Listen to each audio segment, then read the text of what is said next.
home for Kings talk and so much more. Live and local. Allen Stiles on Sacktown Sports. Yes. Allen Stiles, Sacktown Sports, taking you up to 2 p.m. I'm still here, baby. I'm still here. They're going to have to drag me out of here, or I'm going to have to get a text. But for now, I am still here. The countdown continues to baby number 2. Okay, we are a little over a week away. September 3rd is the date where I believe I will be gone regardless of whether she is here or not. So until then, we doing it live, and we doing it live until 2 p.m. Kyle Ledbetter behind the glass for us today, and we got a lot of updates. We talked about this last week. I'm not saying I'm an oracle here. I'm not saying we got a crystal ball here between 10 a.m. and 2 p.m., but all of a sudden, there is information coming out about Malik Monk and the possibility of the Kings holding on to Malik Monk, no longer moving him, currently not shopping him, not actively shopping him currently. Okay, as of 10:03, or not even as of whenever Mark Stein put out that piece last night. And what that means for Russell Westbrook, as we continue to say, man, are you sure? You sure they're not just going to bring him in anyway? You sure they're not going to have 12 guards and run a full-on 5-on-5 with all guards? Well, wouldn't you know, now it is being revealed, reports are coming out, that the Kings are looking at other ways to still bring in Russell Westbrook. So unless they're planning on just sending Devin Carter on another flight with Kyle Ledbetter, it seems like they're going to go into the season with 8,000 guards. And you know what? It's just about competing. This is what it's all about. This is what they're trying to tell us. Just compete. Okay? Iron sharpens iron. Now, I think a lot of us wish that they took that same thought process to the power forward position. But, hey, it's a start. So we have all of that information for you. Now we're just going to continue to add guards. Now that Malik, or whatever they wanted from Malik, it didn't work out. Kind of also tells us that Kuminga thing, they might be hearing, hey, he is going to take that qualifying offer. And more so, not about him taking the qualifying offer, the Warriors are not going to say uncle. The Warriors, and even though Joe Lacob really wants him, apparently Joe Lacob don't want him that much, right? Because if he did, he'd say, I don't really care what you guys want or what you guys say. Mike Dunleavy Jr., go get my guy, give him the 3 years. And apparently now he wanted 4 years, but just give him what he wants and we can figure it out later. Now, I know somebody's thinking, well, Allen, isn't that refreshing? Even though an owner wants something, they are kind of trusting the guys that they hired to get it done. And I definitely do hear where you're coming from. But also, they're here still because of Joe Lacob. This should have already been done. So I guess you could say, hey, he finally decided to give them the control and give them the power. But if he had done that not too long ago, the Warriors would not be in this situation. But they're here now, and it seems like they are okay with Jonathan Kuminga walking away for nothing, as the Kings are now basically trying to mend fences. We said this last week. We had felt like a 2-hour conversation on it. How is Malik going to come back into that locker room? Well, what's the first thing you do when you mess up with your girl, right? The first thing you do is you send some flowers. The next thing you do is you talk about how good they've been to you and how maybe you didn't appreciate them, how they've been so great. Baby, I didn't tell you enough that I love the way you do the dishes. They're just always so clean and always ready to go. Baby, I love the way you do my laundry. You fold it so perfectly. And how you make the bed, it's great. Look, I do all this stuff too. I'm not saying she's the only one that does it. But in these situations, oh my goodness, babe, what did you put on that fish? That salmon was outstanding. That is incredible. Is that new seasoning? She comes home, babe, did you get your hair cut? Did you do something? Is that new top? Wow, you're messing up a lot. Is that new top? Are those new shoes? Man, babe, you in those jeans. I never seen you like this before. So that's what the Kings are doing for Malik Monk. Trying to, hey, he's been great. He's been a model teammate, a model citizen. Now, we never thought that Malik Monk wasn't that, but that is them and letting us know via Mark Stein on the Stein line. We've had conversations. Hey, Malik, we tried to move you. We owned up to it. It didn't work out. Hey, it was never about you. It was odd man out. Hey, yeah, that Westbrook stuff. Look, don't worry about that now. We might bring him in and he might take some of your playing time, but don't worry about that now. Let's just all get on one accord, okay? Go slip into something more comfortable and we can put on one of your favorite movies. Personally, my wife loves Jurassic Park. Throw on one of them Jurassic Parks, okay? Yeah, we'll watch it on cable and it'll be 4 hours long with ads, but I don't care. All right, we got to get back right. Whatever you like to do, okay? You want to watch Handmaid's Tale again? Screw it, let's watch it again. Whatever you want to do. Can I order you something? So that's what we're seeing with the Sacramento Kings and Malik Monk right now. We have those exact quotes for you from the Stein line. We will get that for you and have it for you in a second. Also, PJ Washington may be getting paid. Does that make it harder or easier to move him, depending on how much it is? Could RJ Barrett be on the move to help the Kings, but not to the Kings? We will discuss all of that. The San Francisco Giants randomly beat the best team in baseball 2 out of 3. After a walk-off night one, they come back, win 7-1 in Milwaukee, and then as they're celebrating Bob Uecker, the Brewers are, the Giants fight and claw and beat the best team in baseball, not making any sort of sense at all. Making absolutely zero sense. So we will get into that. The A's are still trying to do their thing. We know how it goes with the A's. They either win by a lot or lose by a million. But either way, somebody's hitting a home run. Somebody is hitting multiple home runs. So we have all of that for you. The Raiders are looking for a quarterback, a backup quarterback. Aiden O'Connell is going to be out for, I think, maybe over a month as he sustained an injury. So the Raiders might be looking to bring in somebody. They said that they're looking for a vet because the first thing I thought, save Shador. Tom Brady, this is your second chance now to help your mentee out. Does not seem like they are helping their mentee out, as I've heard kind of rumors about we were talking about old quarterbacks that Allen was obsessed with but had no clue whether they'd be good or not. Dorian Thompson-Robinson, come on down. I was stunned when you sent me that this weekend. I was like, really?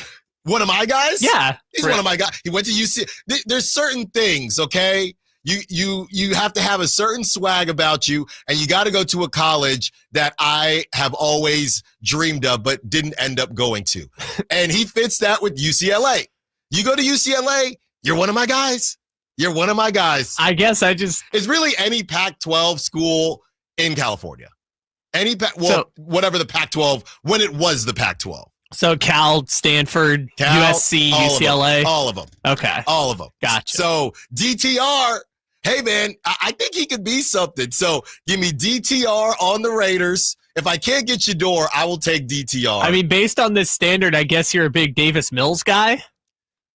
Trade for him? It's got to not quite, okay? But the thing about DTR is he is quote-unquote a vet, but he really hasn't played that much. So I don't know if the Raiders go in that direction. I wonder why he hasn't played that much. Yeah, well, okay. Well, let's not be disrespectful. The Niners, Juwan Jennings, expected to be back health-wise. Now, this was the caveat that Kyle Shanahan threw in. Expected to be back health-wise week 1. Health-wise. He will be healthy enough to play week 1. We do not know if he will be playing week 1 due to everything that has gone on with the contract conversation. But health-wise, Kyle Shanahan said he should be healthy. Jacob Cowing, just brother can't stay on we got a couple guys on the Niners, and I know they're all dealing with injuries, but these guys, you're kind of on the train okay? You are on the BART train or you are on the Amtrak to injury prone, okay? Let's go choo-choo. Jacob Cowing, you are on the train to injury prone. Choo-choo. Isaac Garendo, you are on the train, my brother, to injury prone. And I'm not saying this in a joking way. It's just the reality. These dudes cannot stay on the field. And, it's funny because the thing with Isaac Garendo is he's talking about a train. He literally is a freight train. He's 6 foot, but nobody has seen speed like that. But sometimes, and I've always said this, Kyle, I've said this about Giancarlo Stanton as well. Sometimes your body is almost too athletic for its own good. And it never really figured out how to sustain. You are Mike Stanton, he barely rotates his hips and he hits balls 500 feet. That's who Mike Stanton, but he cannot stay healthy because he's too yoked, but too fast and too athletic. Isaac Garendo at 6 foot running that fast, his body never realized how to handle that type of athleticism, and he's always getting nicked and he's out again. Well, I saw someone post the list of his injuries up to this point in his career, and it's like 4 injuries in college, now 3 injuries with the 49ers. Yeah. And, once one of them goes, especially I think back has been a big issue for him too. It's like there's all sorts of alignment issues, and I don't know if he's on the train to injury prone or if he's like one stop away from his destination. He's pretty much there. But Jacob Cowing is also, they're both on the same car of the train. Yeah, I guess the Jacob Cowing one just makes me feel so surprised that the 49ers were so in on him being like a Debo replacement. It's like, why? He's a 5th round pick who has injury issues. Well, I don't think it was, from how I understood it, the Niners, look, ever since they've been looking for a couple things. The Niners have been looking for a backup tight end to George Kittle, the next George Kittle, and they haven't been able to find that. They also have not been able to find that true vertical threat. And they thought they had it with Danny Gray, but I never saw Danny Gray play a football game. I never did. And I wanted to, but never saw Danny Gray play a football game. And I think that's what they believed they had with Jacob Cowing. I know Jacob Cowing's a smaller guy, but he could fly. And they've been looking for that. They don't have it. In my opinion, they have a bunch of possession receivers. And they have elite. I'd call Brandon Ayuk an elite possession receiver. And I'm not saying he can't get on a go route every now and then, but Brandon Ayuk's go routes look a specific way. Juwan Jennings is, I don't know if he is kind of possession, but I know he's got a nice skill set. Well, he was a slot guy, and then they put him at the X last year, and it was like, oh, wait, he actually is really good. And I'd call Ricky Pearsall. I know he's 6'4". He just gets taller every time we talk about him. But Ricky Pearsall, again, a guy that they're all really good at running routes, but they don't have somebody and I don't know that Brock is, oh, man, if only we had that. That was the thing with Trey Lance and Danny Gray. Trey Lance was really good at throwing the long ball, or that was the one thing we thought he was good at doing. So, all right, let's go get a burner in Danny Gray. I don't know how much they need that, and that's not a dig on Brock's arm strength. That's just not really how they've been built. But it seems like it's something that they've been wanting. They just haven't been able to get it. They just have not been able to get it. So that's what's going on with the Niners. And we're going to run our daily tankathon. Also, as Malik Monk, we wake up this morning and the Kings are saying, no, Malik, come back home. We want you. We need you. And we was just messing around. All of a sudden, Anthony Simons, okay, he's getting trade looks. The 2 guards are back, baby. The 2 guards are back. It was a rough month for 2 guards all across the world. But the 2 guards are back. The 76ers and the Nuggets are among the teams that have expressed interest in a possible trade for Anthony Simons. Real quick, Nuggets, how are you doing that? No, it can't happen. How are you doing? I'm doing the math here. How are the Nuggets getting Anthony Simons? It would be trading Cam Johnson, which I'm not saying they would do, but they kind of did just get Cam Johnson to move off of Michael Porter Jr.'s contract. So if you told me they're all of a sudden not in love with Cam Johnson, I'm not going to be like, oh, well, that's ridiculous. But they haven't even played a game yet. That's what I'm thinking. They should just hang on to Cam Johnson. That's bizarre. But, yeah, I mean, I was looking at it from the money perspective thinking, and we can look at it again when we fire up Fanspo, but I was also just trying to figure out how is this happening? Real quick, and the other team is the 76ers because – Why not? We're the 76ers. We don't know how much time Joel Embiid's going to play ever again, but we do know we owe him about $300 million. I thought they liked Quentin Grimes, but apparently not. What is the difference between Quentin Grimes and Anthony Simons? I mean, I think Anthony Simons is better, but we'll get into all that. Also, I was cracking up, man, just within the NFL, and I believe, was this on Friday when I saw a headline? We got the TV on. I saw a headline. What was Micah Parsons doing on the stretch table? I'll tell you what he was doing. He was sleeping. So the head coach goes over, or he gets asked about it, right?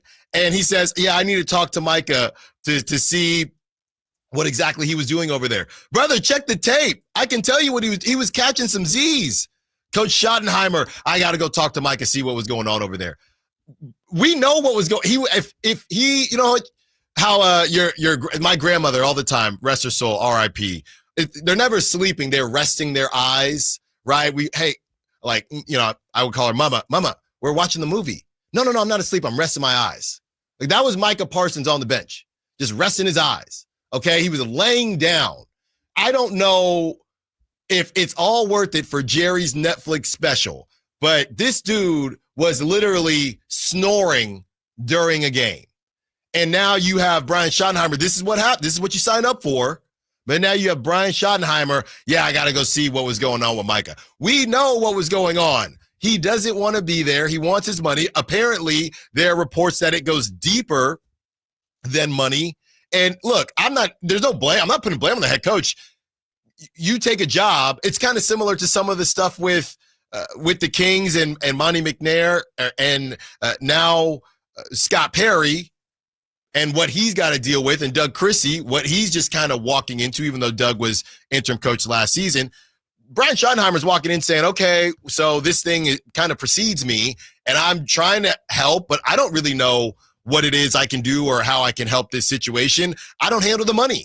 Micah, I'd pay if I could. It's not my money, but you're kind of making me look crazy out here. So can we come to an understanding? And Micah Parsons saying, hey, man, that beef is not about you, right? But I gotta do what I gotta do. And Brian Schottenheimer saying, well, it's not a good look on me. But this is the world of the Cowboys. And Micah's like, I didn't even want you as the coach. No, Micah's like, well, hey, I'm here, you're here for now, but I'm trying to get paid. So Micah Parsons legitimately sleeping on the sidelines, and I just love the audacity. Honestly, I want to be that good at something at some point that I can just do whatever the hell I want. You saw him walking down the tunnel with the phone, like call if you want me kind of situation. Just obnoxious. Sleeping on the table. I saw some report also that he was the only Cowboy not in uniform. Like even the ones that weren't playing still put on the uniform. He was like, no, not me. Yeah, Sam Acho of the 4-Letter Network was getting that. Can somebody help me out with this? Because I never played organized football. Okay, I never played organized football. I was killing them at Turkey Bowl, but I never played organized football. All right, and I need to know this Sam Acho situation where he was essentially doing the thing. Because if Jaden Daniels did this, nobody would care. But Sam Acho is talking about Caleb Williams, and he's talking about Caleb Williams' socks and how Caleb Williams wears his socks, and how you look at a guy like that. And it was a whole attention to detail thing. The same thing with the Colin Cowherd. I don't like my quarterbacks wearing backwards hats. But obviously Sam Acho, I believe he played for both the Achos played for a little bit, whatever it is. And Sam Acho is saying, Caleb Williams, look at his socks. He just doesn't seem to be very serious about the situation. I need somebody to chime in. Is Sam Acho out of pocket about Caleb Williams' socks? Because I would say this, and what I just said. If Jaden Daniels is wearing his socks like that, nobody cares because Jaden Daniels just put up one of the best rookie seasons we've ever seen. But Caleb Williams has some stuff to prove in a lot of people's eyes. Let's not forget going back to the nail polish and all of that. And now it's and not how I feel about it, just how others felt about it. And now it's about his socks. So I need somebody, if you played high school football, college football, or you coach, is Sam Acho in style, out of style, fair or foul about Caleb Williams talking about some dang socks? Okay, that's why I hope Caleb just balls out, because I want to know if it matters, right? Now, I will say this. I will go back to my own experience. And, there is a coach who I like the coach a lot. But when I'm running around, sometimes I didn't get a chance to clean my uniform, right? So I had a game, and my uniform was dirty. And I went out there and played. I'm thinking I'm in the outfield. Who cares? And he's, hey, Stiles, you got to clean your uniform, dude. You got to clean your uniform. I said, Coach, so-and-so never cleaned their uniform last season. He said, yeah, we were 30-5. we were 30-5. We were the number one seed in the state. So no, we didn't have to clean our uniforms. But this team got to clean the uniforms. We're not that good. So maybe it's just a little bit of that, but help me out here, fair or foul, talking about Caleb Williams' socks. That's where we're at this point. So with all that being said, a heck of a show coming up for you. Malik Beasley, there are people interested in him as well. As we mentioned, PJ Washington and Anthony Simons. A lot of new notes as we're getting closer and closer, and somehow, some way, Giannis is still connected to all of this because we are still trying to figure out whether or not he will be returning to Milwaukee, where the Giants just left with the series win. 4 hours with you. Don't move. Allen Stiles, Sacramento Sports. Why choose a Sleep Number smart bed? Can I make my site softer? Can I make my site firmer? Can we sleep cooler? Sleep Number does that. Cools up to 8 times faster and lets you choose your ideal comfort on either side. Your Sleep Number setting. It's the Sleep Number biggest sale of the year. All beds on sale up to 50% off the limited edition smart bed. Plus free premium delivery with any smart bed and adjustable base. Ends Labor Day. All Sleep Number smart beds offer temperature solutions for your best sleep. Check it out at a Sleep Number store or sleepnumber.com today. When you're hiring, have you ever felt like you're missing out on meeting great candidates? Well, they're not hard to find when you go to ZipRecruiter. ZipRecruiter helps 10 million people with their job search every day. People who are actively looking for jobs like yours. So it's easy to find the right person fast. 4 out of 5 employers who post on ZipRecruiter get a quality candidate within the first day. Try ZipRecruiter for free at ZipRecruiter.com/free. That's ZipRecruiter.com/free. Why choose a Sleep Number smart bed? Can I make my site softer? Can I make my site firmer? Can we sleep cooler? Sleep Number does that. Cools up to 8 times faster and lets you choose your ideal comfort on either side. Your Sleep Number setting. It's the Sleep Number biggest sale of the year. All beds on sale up to 50% off the limited edition smart bed. Plus free premium delivery with any smart bed and adjustable base. Ends Labor Day. All Sleep Number smart beds offer temperature solutions for your best sleep. Check it out at a Sleep Number store or sleepnumber.com today. Wesley Financial Group is not a law firm, and Chuck McDowell definitely not an attorney. This is Chuck. If someone talked you into buying something really silly and you want to get out of that silly little thing, my advice, get the facts. Call me and I'll send you our timeshare exit kit absolutely free. Inside, you'll learn how timeshare works and all your options for cancellation. Call Wesley now for your free exit info kit. 800-838-6767. That's 800-838-6767. Around here, the summer can smack you silly, especially if your AC is not functioning at a high level. Whitey Gleason here. I had the opposite problem over the winter. System went down. It was panic time, but Lee's Air Plumbing and Heating saved the day. Let them save you from unnecessary summer misery. Lee's Air Plumbing and Heating, reliable, trustworthy. They do great work. They've won awards for their service. Check the reviews at leesair.com. Find out about their $99 HVAC tune-up service. Save your summer now. Lee's Air Plumbing and Heating on the web at leesair.com. License number 635-355. Hey, this is Greg Papa. Are you working through a major insurance claim? Sunpoint Public Adjusters can help. Sunpoint prepares, presents, and negotiates your claim with the insurance company, working only for you, making sure you get everything you're entitled to, not what just some adjuster working for an insurance company thinks you should get. Call Sunpoint today at 888-247-7865 or contact us at sunpoint.us. Sunpoint Public Adjusters, the gold standard in public adjusting. License number 2N14884. Get ready for a night out with Jordan Davis. It's Country in the Park 2, Saturday, September 13th at Cal Expo. Along with special guests Mitchell Tenpenny, Locash, Vincent Mason, and Avery-Anna. Make it a family day out with food trucks, games, dancing, and more. Saturday, September 13th at Cal Expo with RVs of Sacramento and the Sled Museum of Science and Curiosity. Tickets at CITPFest.com. Hey, I'm Allen Stiles. Injured at work? Call downtown. DTLA Law Group. California's leading injury law firm. With over 40 lawyers throughout California, they have won over $500 million in settlements. DTLA Law Group will get you compensation for your work injury. You don't pay unless they win. That's right. You pay zero up front. Call downtown. Text Injury Help to 40222. That's Injury Help to 40222. Visit them at calldowntown.com. Text charges may apply. Labor Day is right around the corner. In Sacramento, Chrysler Dodge Jeep Ram want to thank the hardworking folks who keep this country running strong. And they're going to do this by taking the work out of you getting the new or used vehicle you want. They do this by offering the best customer service in the business, having the largest selection in Northern California, and offering the lowest prices on Chrysler, Dodge, Jeep, and America's truck, the Ram. See for yourself online at sacssuperstore.com why more and more people are making their way to Sacramento Chrysler Dodge Jeep Ram.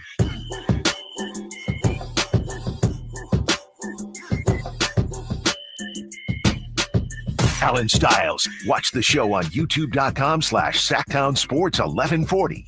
Or listen on the Sacktown Sports app.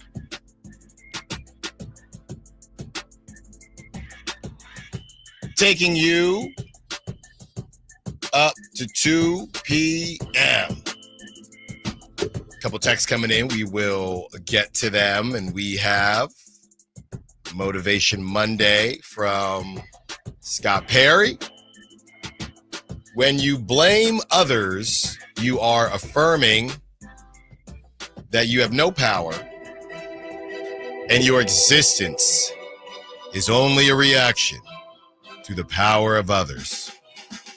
When you stop blaming and become positively self-examining, you will begin to move forward. Blame keeps us stuck in the past. We cannot change the past. We can only learn from it. Empowerment is never about blame. It is about taking personal responsibility. Hashtag Monday Motivation. That is from Scott Perry. And the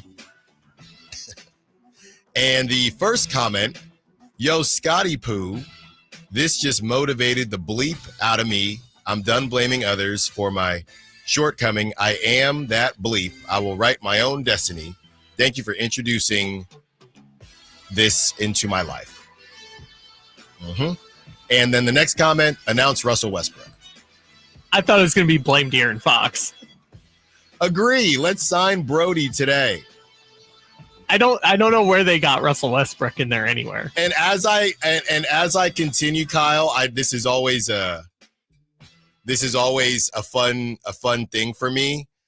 I keep scrolling, and I joked about this yesterday. I keep scrolling, or I joked about this last week. I keep scrolling, and I see the blurred out comment, video, or comment, retweet, whatever. Basically, this person blocked me.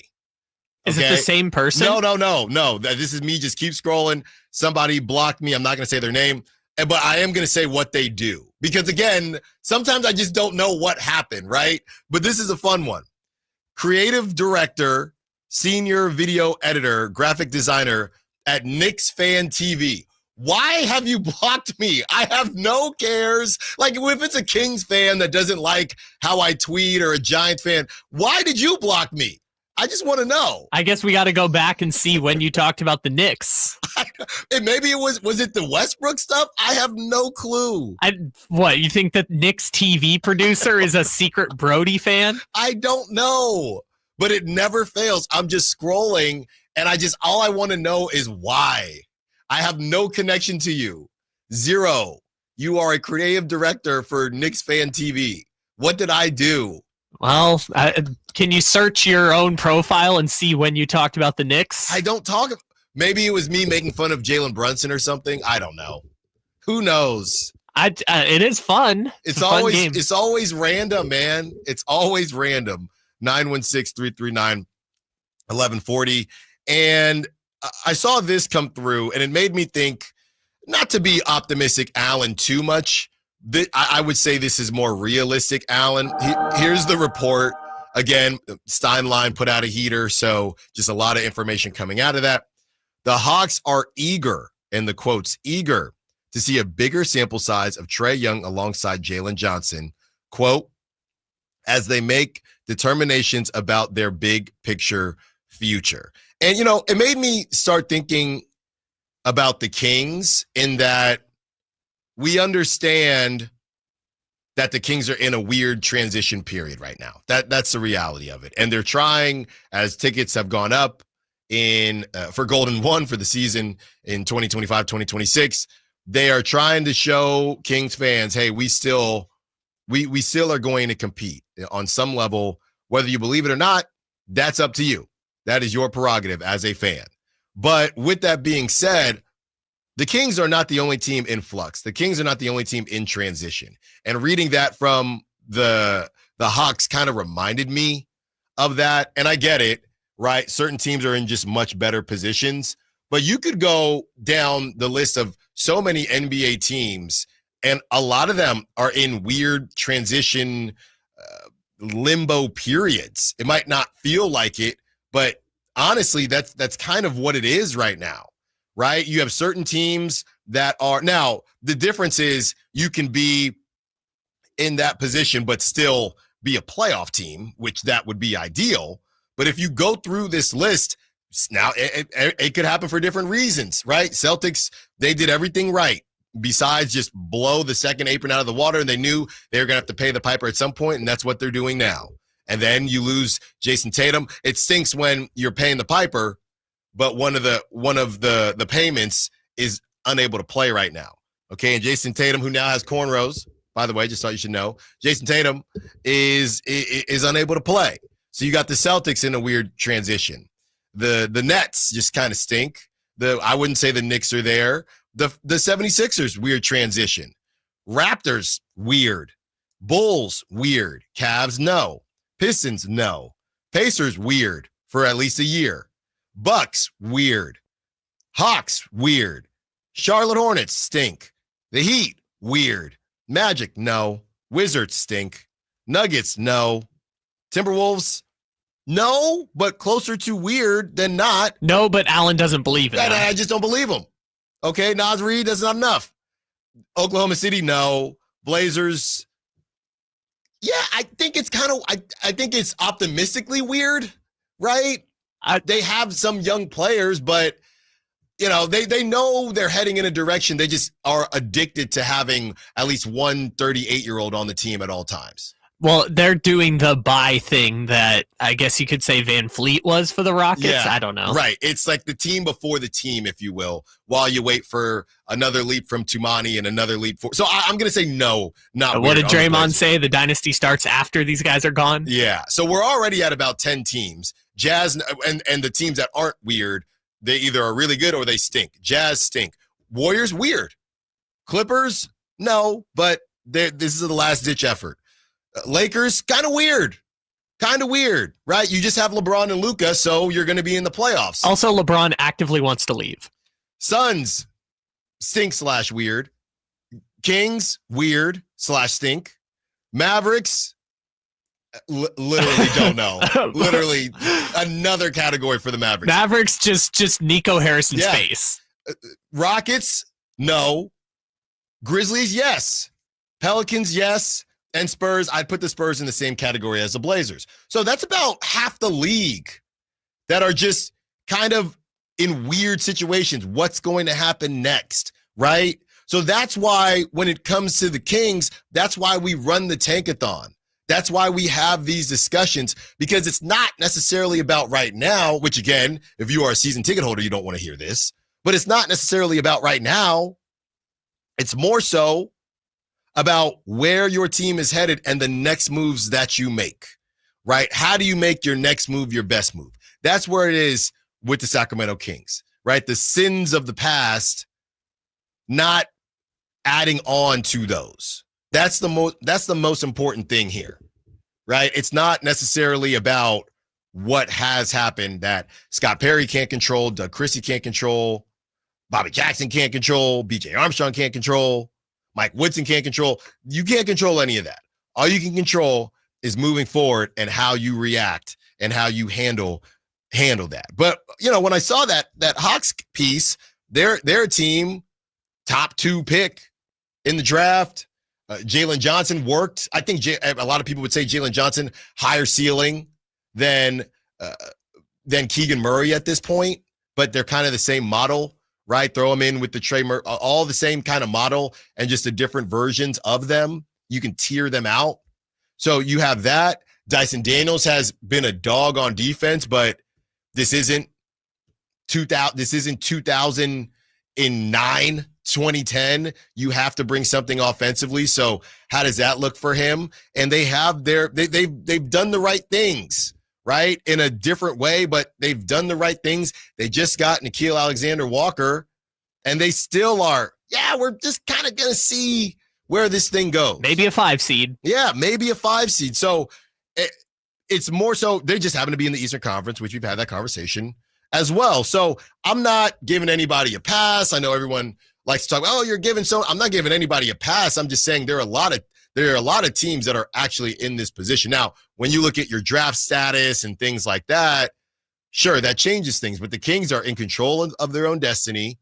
They have their own draft pick. It's a very strong draft. Even if they don't get top 4, you'd think they could get somebody that'll help them.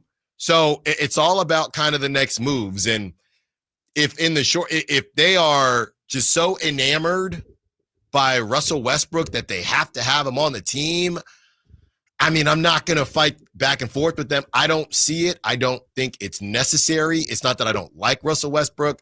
I just think I'm looking at how many guards they have. But if that's the one thing, I want this. That's all I want. I haven't gotten to bring in anybody else because I signed up for this complete mess financially. All I want is to bring in Russell Westbrook. All I want for Christmas is Russell Westbrook. Literally. Look, can I get one thing? I got draft picks. Cool. Can I bring in one guy? I like Dennis Schroeder, but we all knew we had to bring in a point guard anyway. So I brought in probably the point guard that I liked, right, that we felt like was worth 3 years over Westbrook. But I just want one guy that is just a me. I want my Sasha Vezenkov. That's all I want. And if you're asking me what makes more sense between Sasha Vezenkov that season and Russell Westbrook now, it's close, but I think Russell Westbrook makes more sense now than Sasha Vezenkov did at that time. Well, the only problem with Sasha is that we knew right away this was not going to work. In training camp, we were like, this ain't it. At least with Westbrook, it's like, let's see how this goes. Yeah, you're going to play hard. Everybody's going to be competing out there. Let's see how 12-minute a game Westbrook looks. That's it. So that made me feel a bit better about the situation. Did it work for you? I'm not sure. 916-339-1140. Let me know. When we return, the 2 guards are back, and we got Tankathon, and apparently there was some high school football being played. Allen Stiles, Sacktown Sports. This is the story of the one. As a safety manager at a manufacturing plant, he does everything he can to keep his coworkers safe. From finding ways to reduce risks to keeping safety supplies in stock. And for that, he relies on Grainger. Grainger offers a broad range of quality products and next-day delivery, so he can always play it safe. Call 1-800-GRAINGER, click Grainger.com, or just stop by. Grainger, for the ones who get it done. Hey, it's Carmichael Dave here for Capital Casino, Sacramento's #1 poker room, inviting you to come join them every Wednesday for their midweek madness drawing, giving away $2,000 in total cash starting at 6 p.m. It's a safe and friendly environment, plenty of well-lit parking available, and it's conveniently located right there in downtown Sacramento. And remember, best food, best service, best games, 411 North 16th Street in downtown Sacramento. For more information, log on to capital-casino.com and gamble responsibly. 1-800-GAMBLER. Just announced, Stockton Honda has been named #1 of California's best car dealers in 2025 by USA Today and Statista. This prestigious award is based on thousands of customer reviews and recommendations, ranking dealerships for service, value, and satisfaction. Out of hundreds evaluated, Stockton Honda is proud to be #1, recognized for all-around excellence and commitment to our customers. Visit Stockton Honda, where reputation meets the road. Anytime, anywhere, it's all here. StocktonHonda.com. Recovery is deeply personal and can look different for everyone. Recovery takes more than persistence and resilience. It takes support. Get help navigating your recovery journey, no matter where you are. Every step you take to navigate substance use and mental health challenges can help you reach your recovery goals. And staying connected to treatment and support makes long-term success more likely. Visit samhsa.gov/recoverme to find support and create a recovery plan that works for you. Millions of Americans take medicine like Ozempic and Zepbound. Many of them are overpaying by thousands of dollars a year. These GLP-1 medications for diabetes, weight loss, and more may not always be covered by your insurance, but GoodRx can help. GoodRx helps you save every month on prescriptions at over 70,000 pharmacies nationwide. Best of all, it's free to use. Check GoodRx to save on GLP-1s. Just go to goodrx.com/GLP. That's goodrx.com/GLP. GoodRx is not insurance, but can be used instead of insurance, including Medicare and other federal and state-funded programs. Attention taxpayers. If you owe $5,000 or more and have missed another tax deadline, you're officially on the IRS's radar. The IRS has resumed aggressive collections. That means wage garnishments, bank levies, even seizures of your home, car, or retirement accounts. If you owe $5,000 or more and missed the deadline, you're stacking new debt on top of what you already owe. Call Priority Tax Relief now. Their experts fight back fast and are saving their clients millions in tax debt every month. I owed over $50,000 and they settled it for pennies on the dollar. These guys are as legit as they come. After speaking on my behalf with the IRS, my entire debt of $25,000 will be eliminated. Whether you've received collection letters or you're already facing liens and garnishments, call for your free consultation. There are no upfront fees. Priority Tax Relief. Let's make your taxes our priority. Call 800-406-1584. 800-406-1584. 800-406-1584. Priority Tax Relief. High Voltage Live boxing action returns to the venue on September 6th as Uppercut Promotions presents 6 big fights featuring undefeated fighters. Thunder Showdown September 6th at the venue at Thunder Valley Casino Resort. Tickets at Ticketmaster. Fight cards subject to change.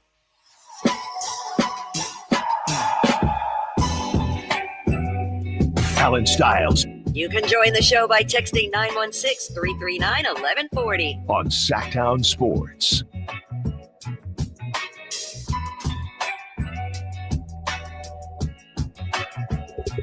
Apparently there was some high-level football being played this weekend. Friday Night Lights. That was on Saturday. Saturday Night Lights. That's right. Folsom took on Grant. And, yeah, I guess the word on the street. And, look, I'm not going to pretend like I know the ins and outs of Sacramento area football. But, you know, from what I've heard, Folsom obviously has that stud muffin in Ryder Lyons, who's headed to BYU. And from what I was reading, basically Grant had a squad last season, but Folsom did not play Grant last season. And there was some inner arguing as to whether Folsom had kind of avoided Grant and Grant not as stacked as they were last season, and Folsom did what they had to do and beat them pretty good at home. And there were some late hits and a little bit of scuffling going on with Grant and Folsom. So, look, Folsom gets it done. They beat them good, 51-13. But, yeah, again, from what I've been reading, Grant is still a legit team this season, as they typically are. It's just Folsom looks like they got some dogs. Some future NFL guys. Yeah. So, and Ryder Lyons, who everybody was curious where he was going to end up going, decides to go to BYU. I don't know if his NIL came out and what he was going to get. I don't know if it's different because it's a private school. I feel like we heard about DeBanza, and he's going to BYU, but BYU is not playing around. BYU is not playing around. Did you find something? On3 kind of does some of this stuff. It's not perfect science, but they're saying about 800,000 for next year. Okay, maybe he just, again, this was one of the top recruits out there. Maybe he, like what BYU is picking up and down. Maybe this is the happy medium between what the Northern Illinois coach was talking about and how I responded to it. You could take less money. It doesn't mean you don't have to take no money, but you can take less money and still go somewhere that tickles your fancy as far as a program that supports what you think is important. I mean, yes and no, because I don't think it's less money. I think it is market, and this is going to sound crazy, market rate for a guy you're not sure is going to be your starting quarterback as a freshman. Okay. Because if he gets there, I want to say Bachmeier is their quarterback now at BYU. If he ends up getting there and doesn't get the starting job, that's an investment for year one, and then he's going to go up in year 2 and year 3, and you've got to convince him to not transfer. So I don't think it's necessarily less. I'm going to say it's 800.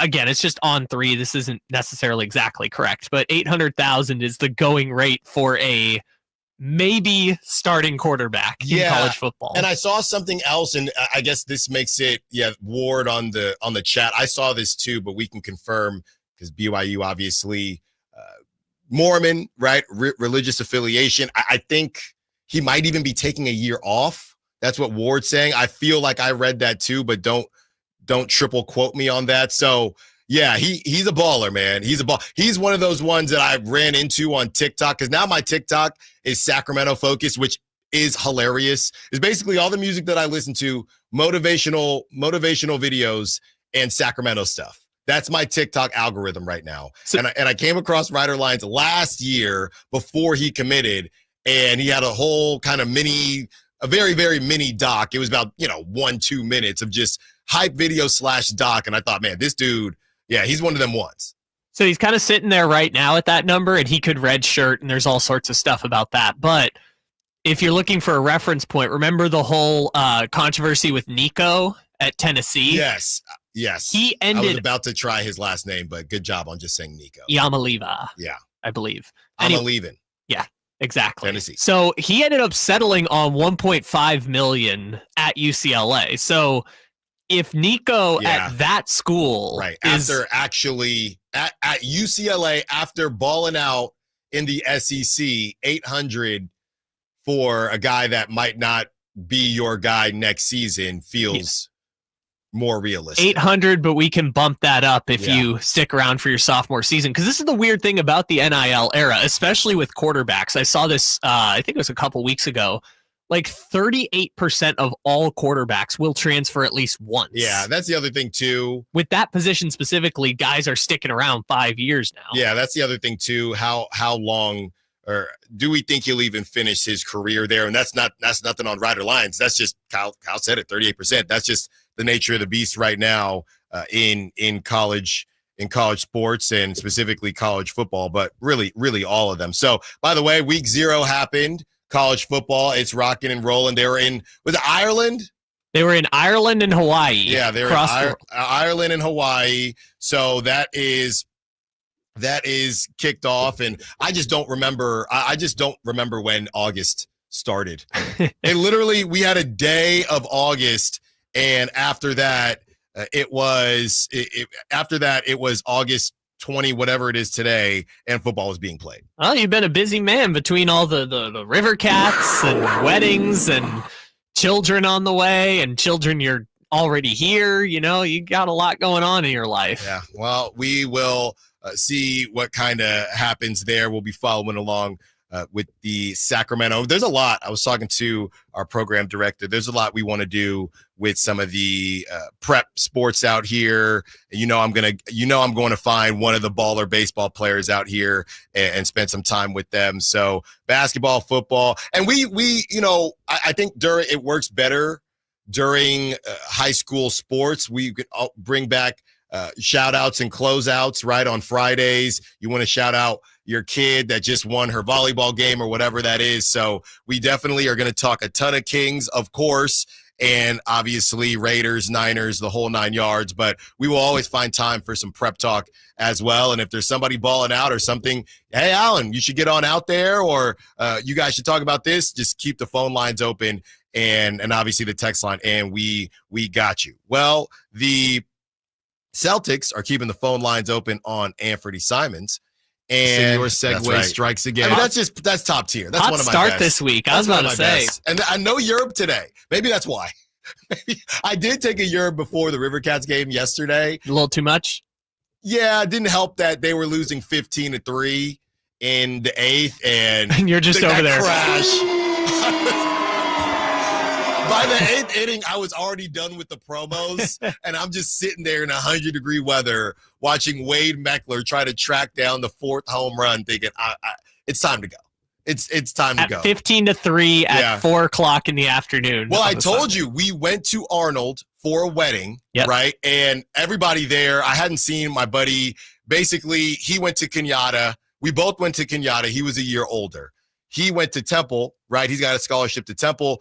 We went to school in 2011, 2012, and that was right when kind of the video submissions and video recruiting was really starting to catch fire. And it's probably oversaturated now, but there were really only a couple sites at that time that teams were using. My buddy got seen in person, right? So he got seen in person, and he goes out to Philly, and after a year he says, hey, my buddy is balling out there at Kenyatta where you got me from. So they checked me out, and then I got the scholarship. So we were both out there for a year from the Bay and both in Philadelphia. So he recently got married. He's got a spot in Arnold. So that's why we were up there. And I hadn't seen him since we had baby number 1.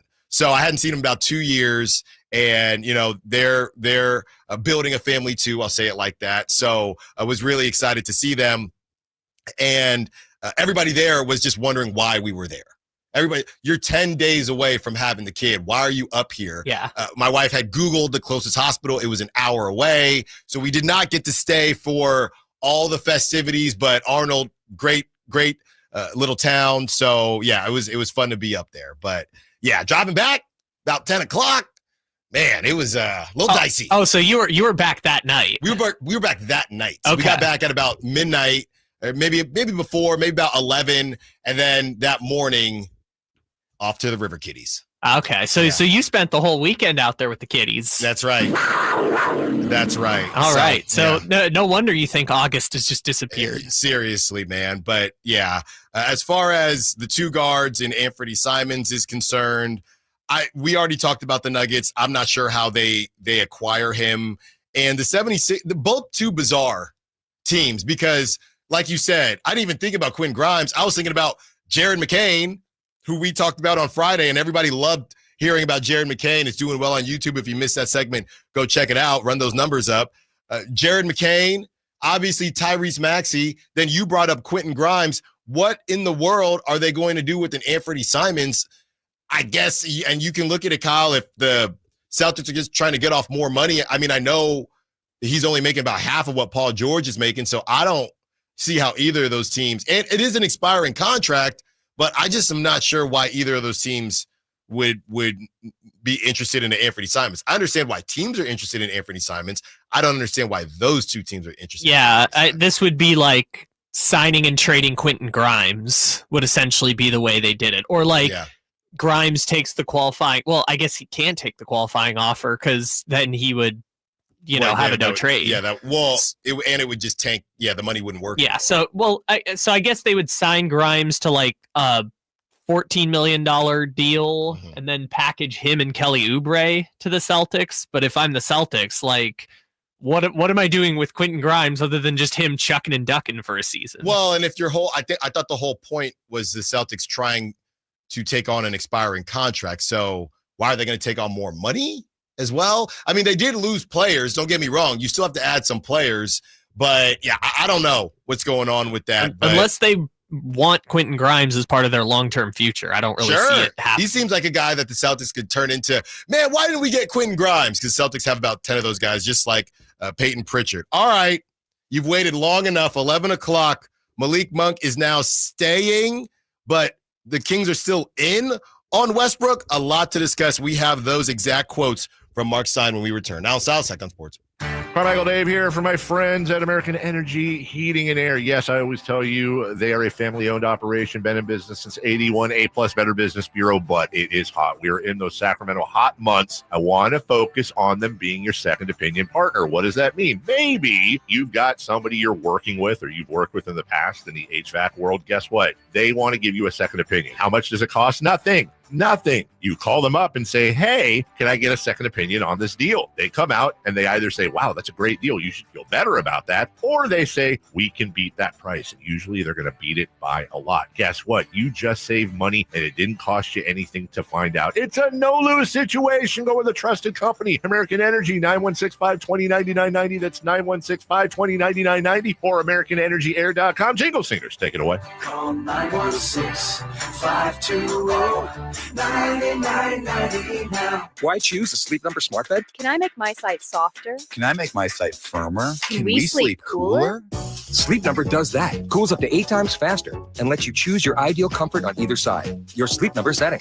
It's the Sleep Number biggest sale of the year. All beds on sale up to 50% off the limited edition smart bed, plus free premium delivery with any smart bed and adjustable base. Ends Labor Day. All Sleep Number smart beds offer temperature solutions for your best sleep. Check it out at a Sleep Number store or sleepnumber.com today. Wesley Financial Group is not a law firm, and Chuck McDowell, definitely not an attorney. This is Chuck. If someone talked you into buying something really silly and you want to get out of that silly little thing, my advice, get the facts. Call me and I'll send you our timeshare exit kit absolutely free. Inside, you'll learn how timeshare works and all your options for cancellation. Call Wesley now for your free exit info kit. 800-838-6767. That's 800-838-6767. If you're 55 or older and into that whole saving money thing, T-Mobile has an exclusive phone and internet bundle just for you. Right now, get 2 unlimited phone lines plus 5G home internet for just $30 each per month with autopay, plus taxes and fees. And with 5G home internet, setup is easy with just 1 cord and no technician needed, which is great if you're also into that whole keeping it simple thing. Switch now and experience the best mobile network in the U.S. Visit your local store to start saving. T-Mobile, it's better over here. Based on analysis by Ookla Speed Test Intelligence data Q4 2024 to Q1 2025. Ookla trademarks used under license. Unlimited on our network. Customers on voice plan may notice speeds lower than other customers and further reduction if using more than 50 gigs a month due to data prioritization. Video streams and SD on this plan. Home internet pricing after $20 a monthly bill credit plus $5 per line without autopay. Debit or bank account required. See 5G device coverage and access details at T-Mobile.com. Labor Day, our annual celebration of workers and their achievements, was first observed in New York, and the first Monday in September became a national holiday in 1894. Hi, this is Frank LaRosa with a word about Naturewood Home Furnishings. Each year we commemorate Labor Day with parades, picnics, and family gatherings. And right now, Naturewood Home Furnishings is celebrating with their exceptional whole store Labor Day sale. Would you like to refresh your living room? Would you like to restyle your bedroom? Maybe you want to redesign your home office. No matter whether it's your dining room, kids' rooms, accents, or accessories, Naturewood's unique store-wide Labor Day sale offers savings in every department and savings on every brand like Stanton, Omnia, Stickley, Flex Steel, and all the rest of the award-winning furniture. When it comes right down to it, it's all about choices and always about quality. Visit Naturewood Home Furnishings right now for this remarkable Labor Day sale. Off Highway 50 at Hazel, look for the water wheel. Labor Day savings are on at Elk Grove Chevy with $10,500 off MSRP. Every new 2025 Silverado 1500 5.3 liter after all rebates. And Elk Grove Chevy has one of the largest selections in the Sacramento area. $10,500 off new Silverado exclusively at the Elk Grove Chevy Silverado Supercenter. Now that's big, huge. See them all at megachevy.com. Together, let's drive. Exclusive work parking ZR2 Met Trading 2011 Chevy Power Truck. Not available with special financing, lease, and some other offers. Made a great deal at Meta. KHD1 Sacramento, KYMX HD3 Sacramento. From the Power Business Technology Toshiba Studios. This is Sacktown Sports 1140.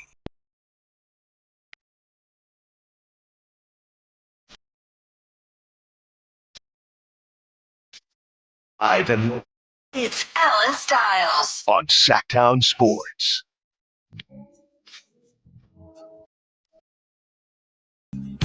With the chance of the Kings bringing in Russell Westbrook without moving any other guards, the culture they're building is quite simple. Compete or someone else will. Who was that from? That was from me. That was from me this Allen morning. Stiles. That's right. And the only reason I'm reading that is because on social media, it'll say probable spam. And you always, not what I said. But what you said. Maybe, but somebody else blocked me for it. But not what I said, but this is somebody's response, right? And when it says probable spam, you got to be careful when you click on it because you don't know what's going to pop up. So I click on the probable spam during the break, and here's a comment from Marcus. Marcus says, I think this move would be more than that. It would be fulfilling a dream of every Kings fan, a true guard-only lineup. Let's see all 5 players out there where the center is a guard. Nobody over 6'5" on the court. That would be magical. Oh, Monty McNair would be so proud. And somehow it got flagged. They got flagged as spam, probable spam on X. So shout out to Marcus and the Kings attempting to fulfill a lifelong dream of Kings fans. This is what Mark Stein said about the Kings on his Stein line.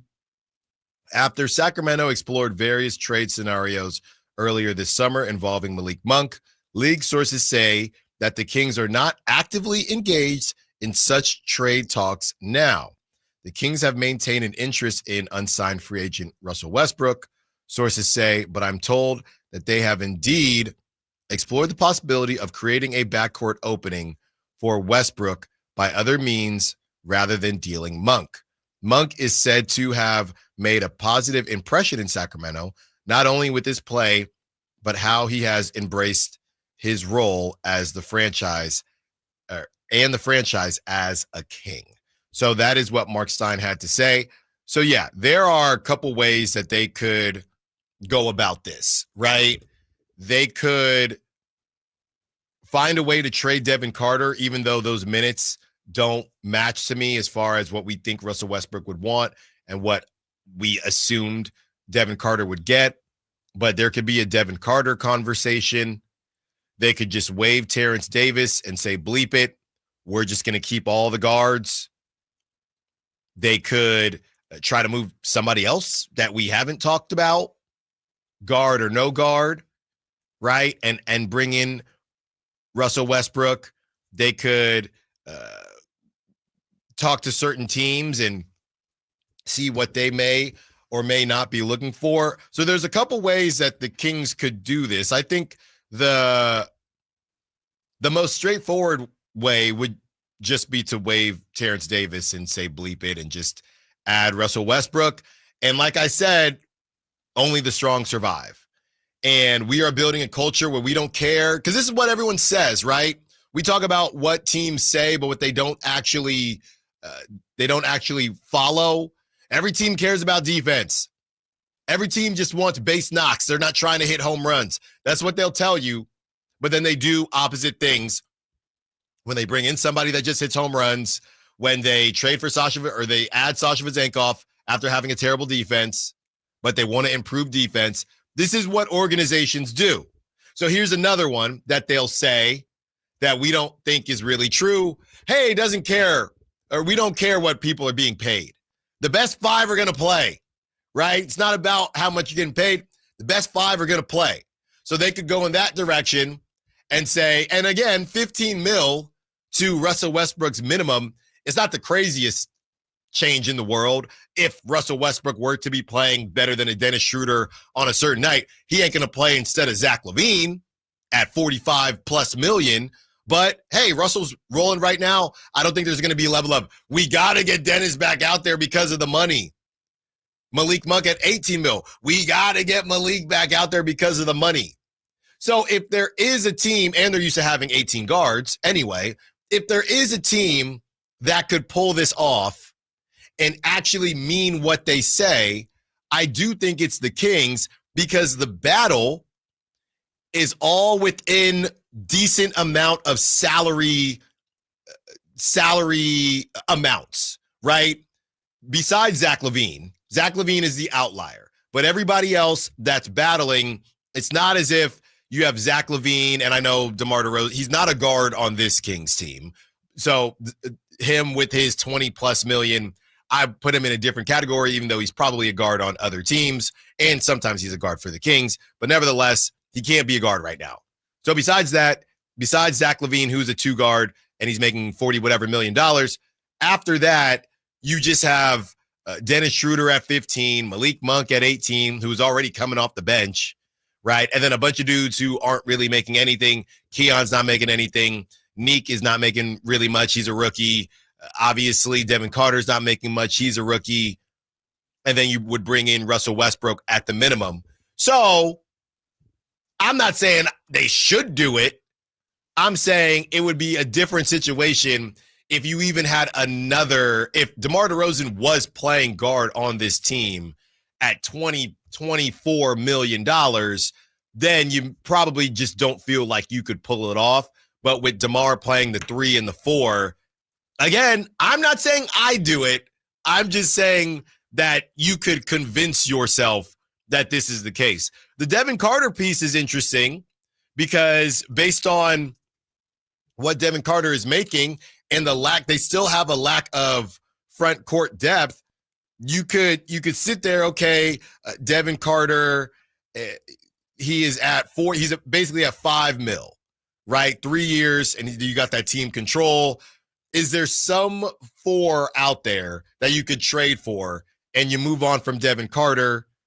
It would not feel good because Devin Carter, that 4 is either going to be I don't even think, just based on size, I don't even think they could get a young 4. I don't even care if that young 4 stinks. You know what 4 they could get for Devin Carter? Probably, and I'm not trying to be disrespectful, like Jalen McDaniels, right? Besides that, people are not giving up young 4s. So if you are going to get a 4, it's going to be a Chris Boucher type, and probably not even good as Chris Boucher. Well, let me phrase it like this. If you were to trade Devin Carter, do you think you could get a forward, 3 or 4, but just get a forward who would play 15 minutes per game on this team? Yes, I do. Maybe that, I don't know what that said. Maybe that shouldn't be the case because, Allen, you're always hard on Devin Carter, but I think so. I'm more so saying it's about the depth or lack thereof on the Kings at that 4 position. It kind of just, it makes me feel like even if they get to find a backup 4 better than Dario Saric or better than whatever they think Maxime Reynaud could be. Isaac Jones. We'll see if he ends up being a power forward or a center, but depends on how much he can shoot. But if they think that this player they can get is better than that, awesome. But otherwise, they're telling you Devin Carter is a backup right now. And that's kind of tough. Like, he's a deep bench guy, essentially. Yeah, I was going to say not even a backup. Yeah, I'm saying, like, he's a deep bench guy on any team if you can only get a deep bench guy back for him, and not even a young one, to your point. Here's why I don't think it will be Devin Carter. And it's not because, Sam Vecini said in the redraft he wouldn't even go in the top 20.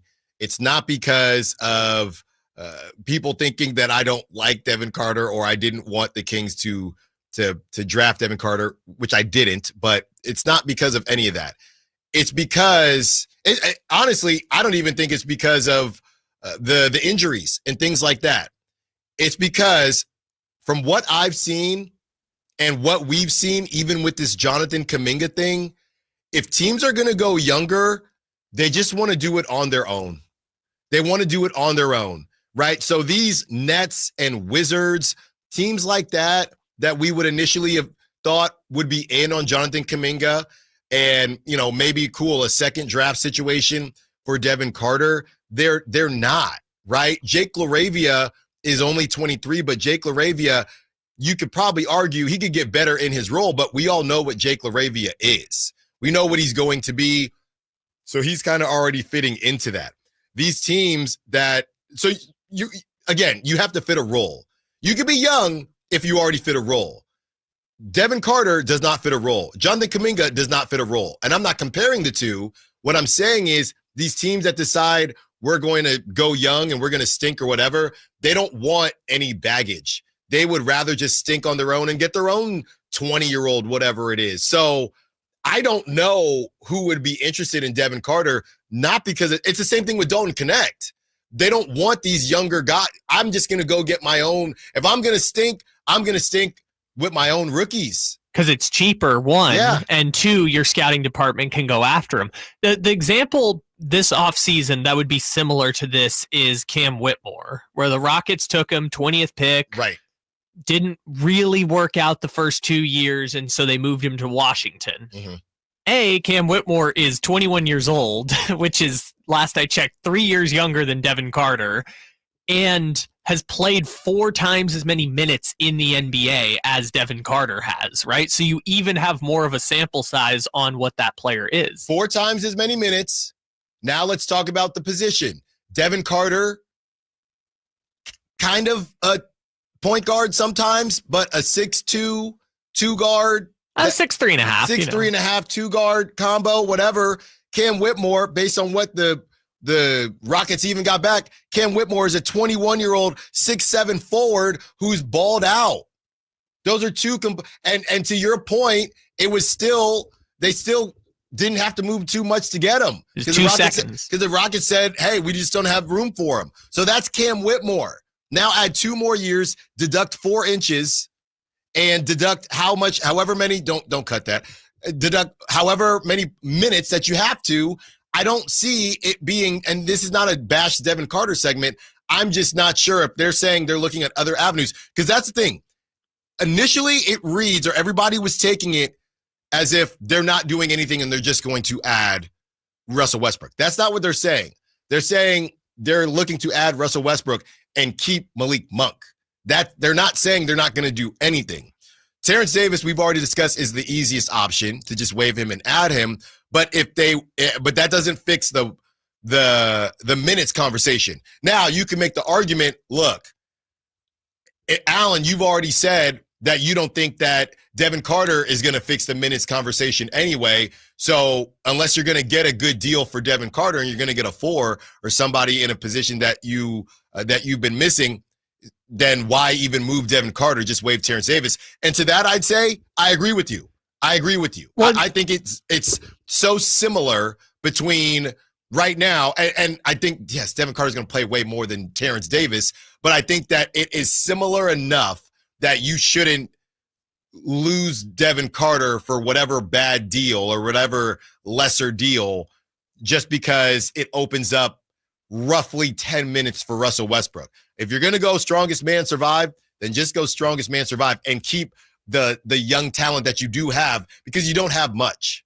Yeah, and to your point that you just made, Devin Carter is in a really interesting spot where, you know, we keep saying he needs run, he needs time to play, whether that's in Stockton or Sacramento, but we're already having a hard time finding minutes for him. If you bring in Russell Westbrook and say him and Malik are going to play together on the floor, then Devin Carter's not going to play because now he's the 4th shooting guard on a team that, or I guess you could say 4th combo guard because technically he could play the 3, but he's the 4th or 5th wing on a team that is just wing dominant. 3 of their 5 best players happen to be wings, arguably 4 of their best 6 if you count Keon Ellis. So yeah, that's tough. I mean, but to your point, you're better off just having Devin Carter sit and not play than selling him low for something else. Right. If there's somebody out there and we can look back at that draft, the 2024 draft,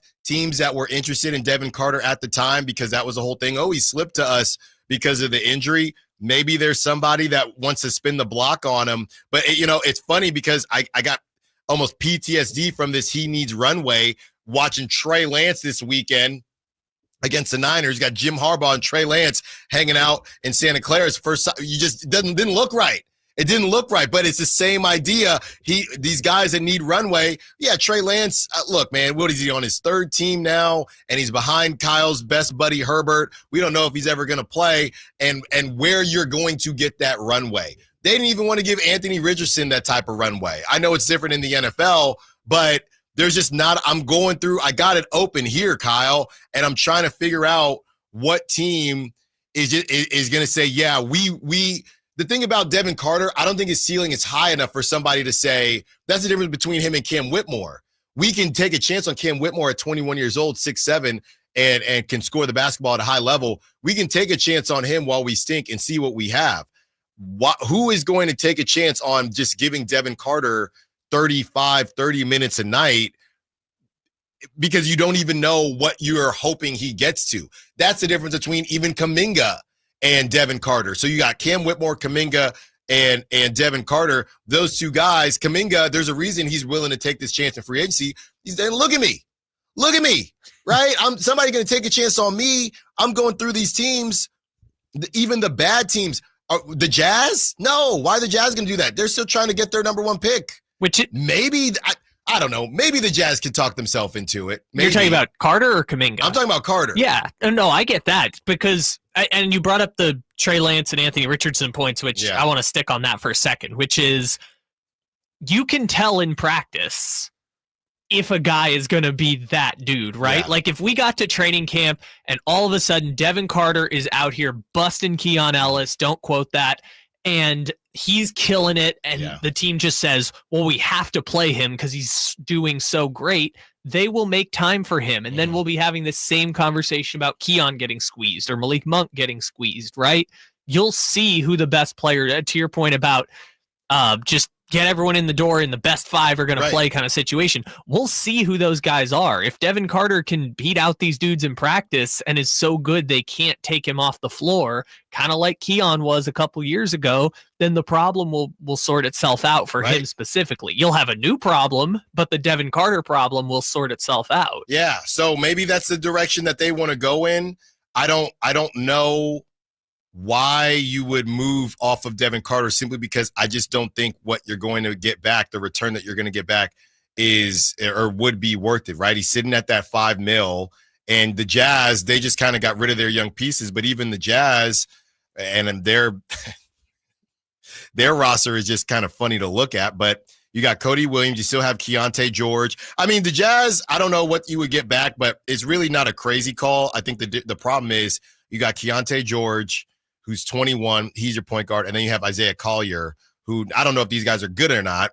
But again, the Jazz are going to say, we'd rather see if our guys are good than bring somebody else into the mix. I think that Devin Carter has a role somewhere here in the league for sure. But in the specific situation of either waiving Terrence Davis or trading Devin Carter, I can't see a situation or a world where your return for Devin Carter would be worth it, right? That's where I'm stuck. And I see, and Kevin Love, hey, he is only on a 1-year deal, but he's not a glamour. It's not a glamour city, Sacramento. Can I take Kevin Love out to Doco and say, Kev, you don't think this is glamour enough for you?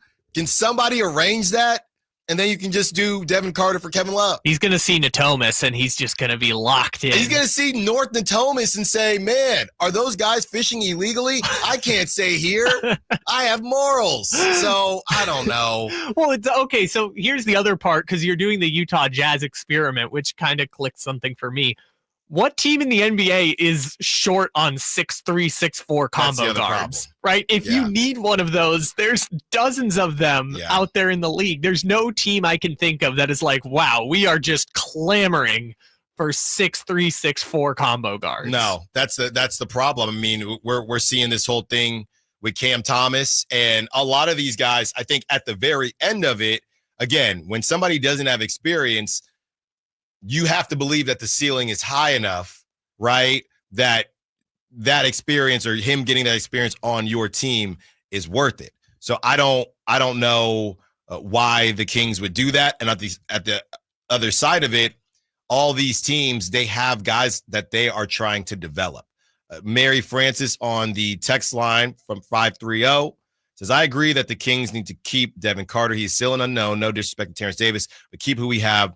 There also could be guard injuries. Very, very good point, Mary. Very good point. So the long and the short of it, if I were a betting man, which of course I am not, shout out TV, shout out Sky, but I would assume that they'll just waive Terrence Davis and tell people to stand on business. Tell Russell you got Russell Westbrook coming to town. So if that doesn't push you, I don't know what will, right? To Dennis Schroeder, and to everybody else, to Nick Clifford, to Keon Ellis, who's now playing for a contract.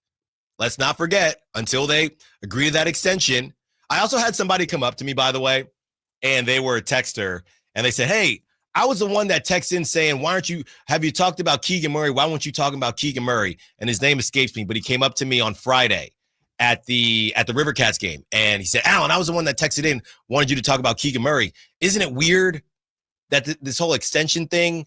I said, well, yeah, I mean, the Jabari Smith thing, we already know what the amount of money is. So each day is getting kind of weird, and not to digress, but they wanted me to talk about it, and we spoke about it for a little, and then we talked before the River Cats game. But, yeah, I don't know what's happening there. Well, that's going to stink for you if it happens while you're gone. I just thought about that. Yeah, and you've been waiting all summer on it. I just thought about that. Ugh, it would have carried content for 3 days. Well, let's just do this. A couple minutes. Is there a world where we go into the season and Keegan Murray does not have his extension, and why would that work? Why would we be in that world? I would say yeah. But why? Just they're not matching the number. But that's what's so weird about it is, like, there could be a negotiation, but, like, it's such an easy negotiation because it's like, here's what Jabari Smith Jr. got. Just copy and paste that saying contract. That, but it hasn't happened. It's bizarre to me. That's why I would be surprised if he goes into the season. Mark Stein is getting this information somehow, some way. That's what we do know. Okay, it's the league sources. We understand what that essentially means. There's no information coming out on Keegan. And I know we're talking about, obviously, Malik Monk and Russell Westbrook, but I do think it, to my buddy's point from the River Kitties game, I do think it's kind of weird. It's officially weird to me, right? It just, I don't know. We can spend some more time on it, getting back on track with the Malik Monk, Russell Westbrook thing. Yeah, I think you waive Terrence Davis and you say, look, we got a dog coming to town. And either you're gonna get in the ring with that dog, or you're gonna sit on the sidelines. And that is why you bring in a guy like Russell Westbrook. Maybe Scott Perry, let's think about it like this. Maybe Scott Perry has had conversations, the same conversations that we've been having for the last 2+ years with me here on this show, right? The same conversations. Man, they're missing that dog. Man, the Kings just need somebody that's just gonna kind of get them going. You had JaVale McGee essentially say the same thing. He sat in this chair right next to me during the drive, guys. And maybe Scott Perry came in, spoke with everybody that he felt like he needed to speak with, and he said, yeah, roster-wise, do we need Russell Westbrook? No. But I do think we need that type of mentality. I've looked at what this team is right now and the personalities, how that's working, how that hasn't been working. And I don't give a bleep right now about roster construction. We need somebody that's going to light a fire. And I think that person could be Russell Westbrook. Maybe it is simply that easy, and it just comes down to that. On the other side, we keep the conversation going, more of your calls, texts, and Sack Chat. Also, PJ Washington might be getting the bag. Does that make him more or less available? Come on, Mavericks. You need a Devin Carter or a Terrence Davis. Sound South, Sack on Sports. Lowe's has the Labor Day deals you need to give your home a new look. Buy one, get one free select interior paint via Visa gift card rebate. Then add the final touch with 2 for $8 on select 2.5 or 3-quart mums. Refresh your home and save big while doing it. Lowe's, we help, you save. Valid through 9/3. Mums offer in-store only. Selection varies by location. While supplies last. More terms and restrictions apply. See Lowe's.com/rebates for details. Progressive knows if you have to choose between everyday life and your RV, RV wins. What, are you going to take the RV to the mountains or go pick up your dry cleaning? RV wins! Are we cleaning the gutters or taking the RV camping? RV wins! Are we getting a new passport or cruising up the coast? RV wins! Don't forget, you got that trip to Sweden coming up. Oh, yeah, passport, then RV. Yeah. With Progressive, you can bundle your RV with your home or auto and save with a discount and spend more time enjoying those savings in your RV. Progressive Casualty Insurance Company affiliates, other insurers, not available in all states and situations. This is the story of the one. As a lineman, he does whatever it takes to keep the power on in his community. And he wants a partner like Grainger who does the same. Grainger offers the professional-grade products he needs, from voltage detectors to harnesses to hard hats, plus fast, dependable delivery, so he can rise to every challenge. Call 1-800-GRAINGER, click Grainger.com, or just stop by. Grainger, for the ones who get it done. Hey, Joy. Oh, you are glowing. Oh, hey, more like Mira joyed that Miralax helped me go. I was so backed up. Tried mega coffees, prune juice, everything. Then Miralax. And hello, gentle relief without the harsh side effects. Ooh, how does it work? It works naturally with the water in your body for constipation relief. Find Miralax today at your local retailer. Use as directed for occasional constipation. Hagen Oaks wants to be your go-to total golf game fitter. Try the TrackMan experience, the very best technology to fit your metalwoods and irons. The new cutting-edge putter fitting studio with its $30,000 worth of technology is ready for your fitting. Hagen Oaks will help you find the best putter for your game. Hagen Oaks offers more technology, more choices, and more service. Schedule your fitting at the Hagen Oaks Player Performance Studio by calling 916-808-2531, 808-2531 for more. Hey everybody, it's Kyle Draper from Mercedes-Benz of Stockton, and let me tell you about the manager-only offers they're running right now. They have low rates on new cars, certified pre-owned vehicles, and of course, their popular e-Sprinter vehicles. Take it from me. I'm driving an all-electric Mercedes-Benz SUV, and I love it. So head on down to Mercedes-Benz of Stockton right now, or go online at mbofstockton.com, because these rates won't last long. And while you're there, tell them Drape sent you. The clock is ticking, and Rivercats baseball season is almost over. Catch the final games of the 2025 season with brand new giveaways, prime matchups, and the energy of Sutter Health Park. Whether it's a weekend game with friends or a fun evening out, the Rivercats have you covered. Get your tickets at rivercats.com and enjoy the final days of Rivercats baseball. Get ready for a night out with Jordan Davis.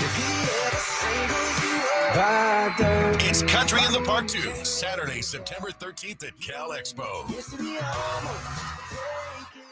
Along with special guests Mitchell Tenpenny, Locash, Vincent Mason, and Avery Anna. Make it a family day out with food trucks, games, dancing, and more. Saturday, September 13th at Cal Expo with RVs of Sacramento and the Sled Museum of Science and Curiosity. Tickets at CITPFest.com.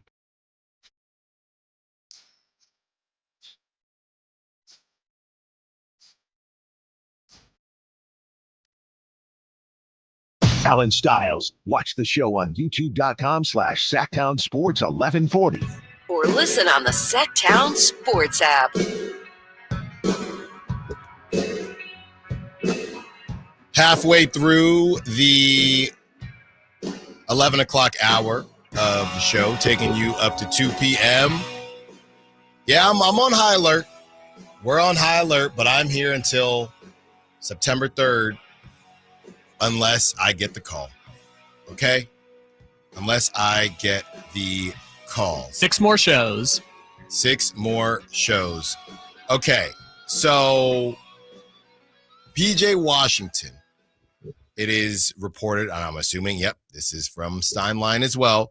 The Mavericks and PJ Washington are, quote, likely to agree to an extension. This is pretty much what Jonathan Kuminga wants. 4 years, 90 million. And I know we initially thought that PJ Washington may become available because of the Cooper Flag thing. But I would argue, Kyle, that this doesn't say that he's not available. I think this is exactly the type of contract that the Mavericks would want to do because it keeps him available if Cooper Flag ends up being who they think he's going to be. I think $22.5 million a year is probably a little pricey for your backup 3, but he's not a backup 3 right now. If throughout the course of the season, Cooper Flag, and I don't know, maybe they could run PJ at the 4 or Cooper at the floor, but probably not, right? So when that becomes a little bit redundant, I think a lot of teams out there would, I don't know. Deals become bad deals in 2 seconds these days, but my initial thought is that PJ Washington at 22.5 over 4 years. And if you get through, it could be this year, right? So let's say they just let Cooper kind of figure it out, and going into year 2, it's okay, PJ, thank you for your service. Cooper clearly is our guy now, and you are a backup, and we can't have a 22.5 backup. Now there's 3 years left on the deal. Now you only have 3 years remaining. And if you're another team, you can say, I'll take PJ Washington at 22.5. So here is kind of my thinking about the extension, right? Is, do you think we agree Kyrie Irving's kind of a 1/2, right? So I think Kyrie and Cooper Flagg will be kind of their ball handlers. And then you've got Anthony Davis and all those centers, right? Anthony Davis wants to play the 4. They traded for Anthony Davis to play the 4. They'll do that, right? That leaves PJ Washington and Klay Thompson. So I guess this tells me they don't think Klay Thompson is part of their long-term plan, which makes sense because Klay Thompson is older. Yeah. But they're saying they could keep PJ run, and that's your 3-4, whatever way you want to look at it. I'm saying that the eventual plan when Kyrie Irving, because like right now it's fine. They can put Cooper at the 2 and D'Angelo Russell, all that stuff. But I'm saying when Kyrie comes back, I think we're either looking at Klay Thompson being a backup or Klay Thompson just not being on the team after this point. And I don't know what they would even get for Klay Thompson. Maybe they just have Klay Thompson play out the contract as a $17 million bench player. Yeah. But this kind of if they're going to pay PJ Washington $22 million a year, he's going to be starting for this team.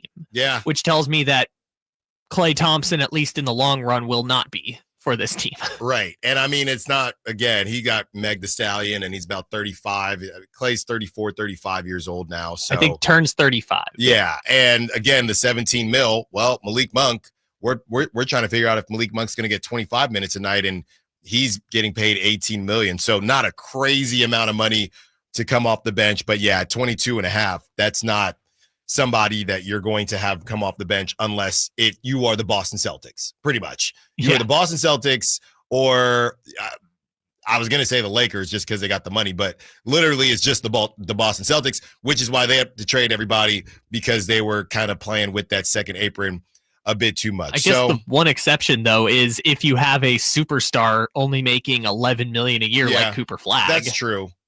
But we have no idea if that's going to happen. Right. So we're not saying happy trails to PJ Washington, who is somebody that I really wanted on this Kings team. We're not saying happy trails to him quite yet, but it is looking more like that than it is, based on what happens with Klay, than it is that, hey, we are going to proactively move on from PJ Washington before we even see Cooper. This tells us, or at least tells me, we're going to have PJ for a couple years and essentially not rush Cooper into anything, and PJ can play the 3 or the 4. So he's a perfect player, man. And I wish the Kings had found a way to get him. I don't know that he was available though, to be completely honest. I mean, I like him more. If I'd like him or John Collins, I like PJ Washington more than John Collins, but I think PJ Washington is more 4 than 3, and I think PJ is more 3 than 4. But I'm over here shedding tears over Chris Boucher. What is going on here, man? Look, I did not believe PJ Washington. I was on record saying that the Mavericks lost the PJ Washington trade, and that's just been very, very wrong.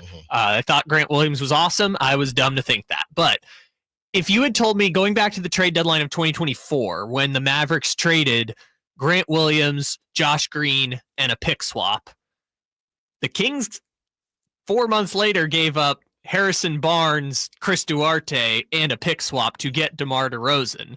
If you had at that time given that same package, Harrison Barnes, Duarte, and the 2031 pick swap to Charlotte for PJ Washington, I'm not saying PJ Washington is better than DeMar DeRozan, but I feel like the Kings would be in a better position today with PJ Washington than with DeMar DeRozan. Yeah. Look, and that is what it is. I understand why you're bringing it up, and look, we are where we are now. That's the one thing. And everyone, you're always trying to trade DeMar. I'm not trying to trade anybody, right? We get these reports, and our job is to figure out how they could pull this off. That's the only other thing, and I've kind of put DeMar in he's not untouchable to me, but according to the Kings, they just don't seem to be in a rush to move him.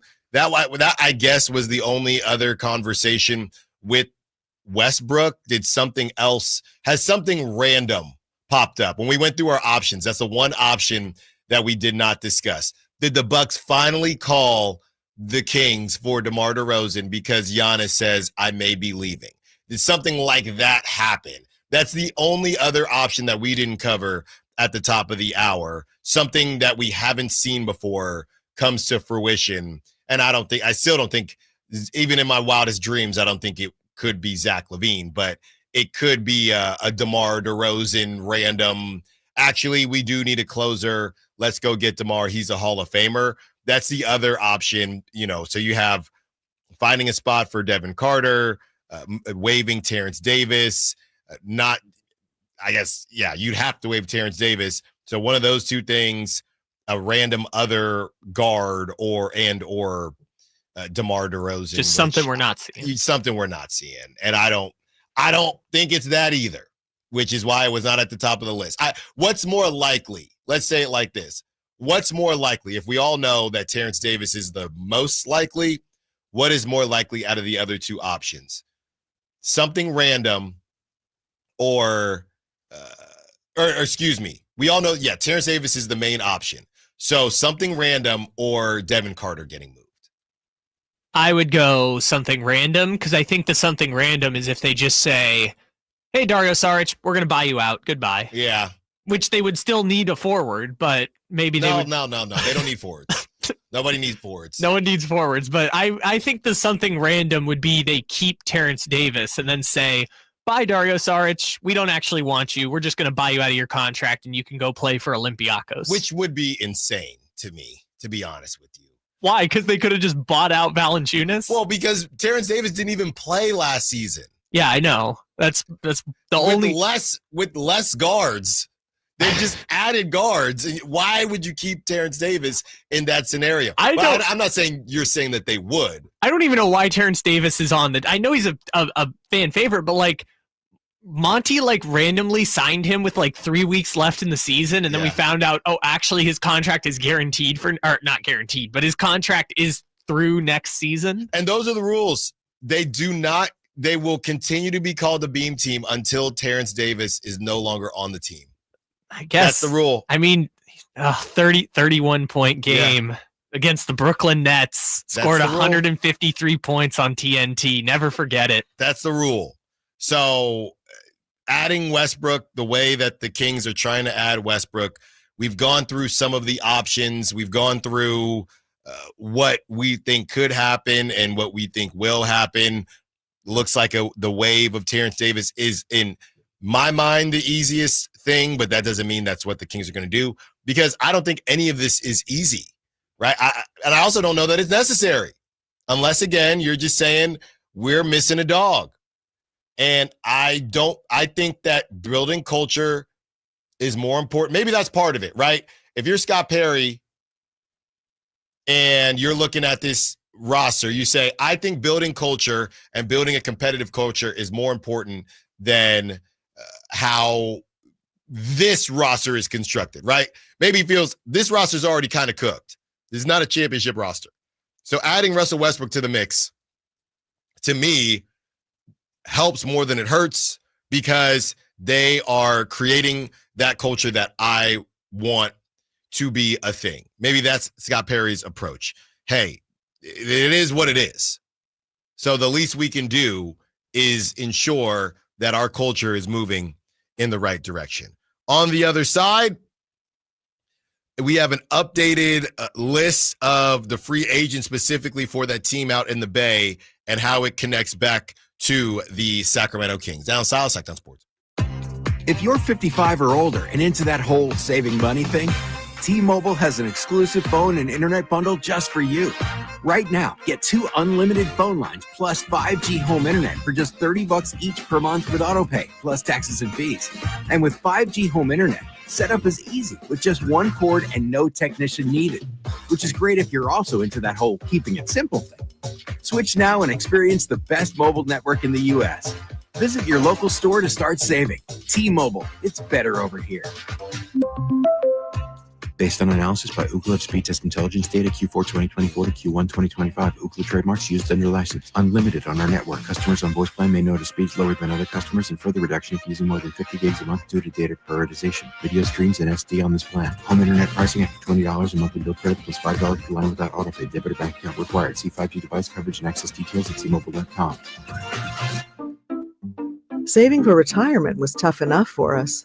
Yes, and navigating markets can be challenging at times. I understand. That's why at Fisher Investments, we take a disciplined approach with your investments. Tell us more about that. We take an active approach to money management, positioning your portfolio for opportunities we see ahead. So all your clients get the same portfolio? No, we tailor your portfolio to your individual goals and needs. What about communication? We don't like being left in the dark. We check in regularly to keep you informed on the markets and your portfolio. Which means you'll help us stay on track. Yes, our goal is your comfortable retirement.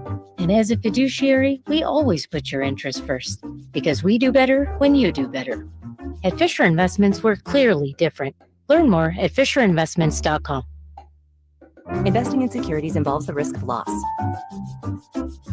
Mike Rowe here with a quick question. Have you noticed cracks in your drywall, chimney, or exterior walls? I hope not, because if you have, they could be indications that you've got a much bigger problem with your foundation. That's where Groundworks comes in. They can honestly assess your situation and create a plan to stabilize your foundation. Schedule your free inspection at groundworks.com/row. And while you're there, check out my latest dirty job. It's a good one.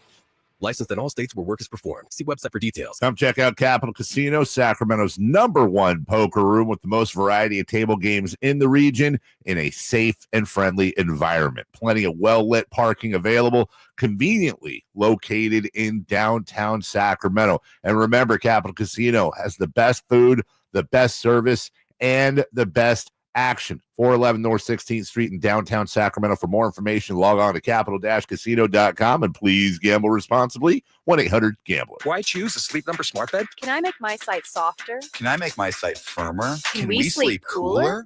Sleep Number does that. Cools up to 8 times faster and lets you choose your ideal comfort on either side. Your Sleep Number setting.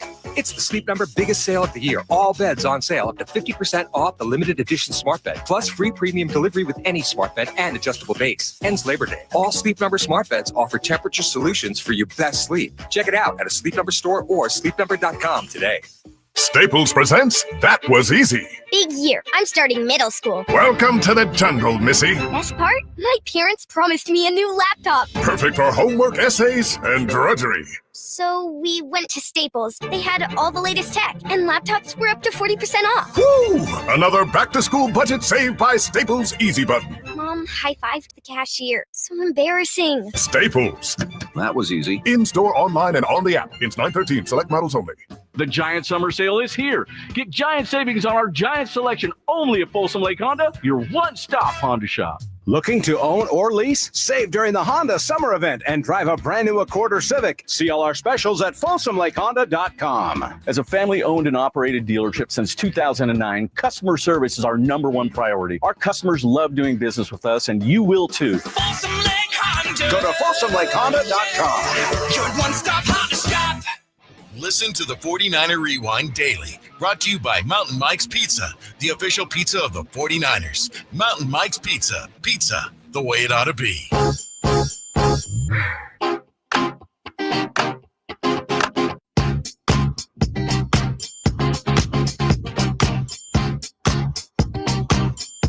Allen Stiles You can join the show by texting 916-339-1140 on Sacktown Sports.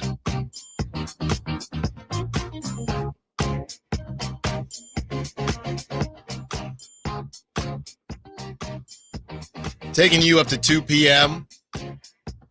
And we have Seagull scoops that just dropped. Look, I know I said we were only going to talk about Kuminga with big updates.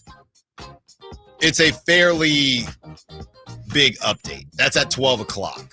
Relatively speaking. Yes. It's a fairly big update. It's not a nothing burger.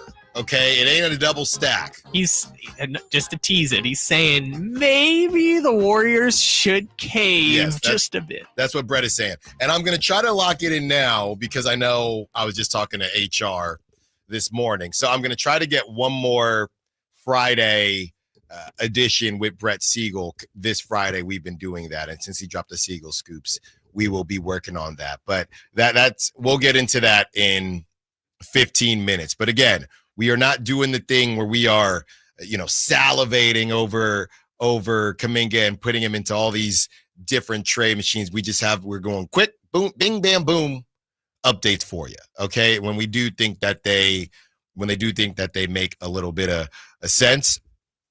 And with that being said, just bringing up and we'll have more information for you. But yeah, the idea while I'm out is that there will be essentially a rotation of different hosts, okay? Different hosts that you enjoy on this station. So some days it could be somebody from the afternoon show. Some days it could be one of our writers that you've heard before. So it should be a bit of a carousel round robin type deal week to week. And I'm gone for about, I think it's barely 4 weeks because we're coming back for media day. Just got that kind of all straightened out. So September 29th will be my return, but that is what you will have in the interim. And probably when the Kuminga trade does happen, okay, and also, what did we say, Kyle? The Keegan extension, possibly the Keon extension. It all could happen. Giannis could be on a new team. Yeah, Giannis could be on a new team. It all could happen. Quentin Grimes, just all these big names. And Quentin Grimes could be on the move. And Josh Giddey might have a $100 million contract or a $50 million contract. All while I'm just knee deep in fatherhood. We'll say it like that. Knee deep in fatherhood. Okay. I guess that's the best way you said that. That's the best way I can put it. So that is what we're doing for y'all as we work through my first wave of paternity leave. And we have this with the whole Kuminga updates being brought up. We have this list of the different moves that the Warriors may or may not make. And the reality is, like I said, I just don't think that the Warriors are going to be that good. I just think that, and they're not really projected to be that good. Let's go back, and I know we bring up the Rockets, what did the Rockets win as a 6 seed back in the 70s, whenever that was? But there is a line, and the Timberwolves, they went to the Western Conference Finals. They were a 5 seed, correct? They were a 5 seed this past season. 6. They were the 6 seed.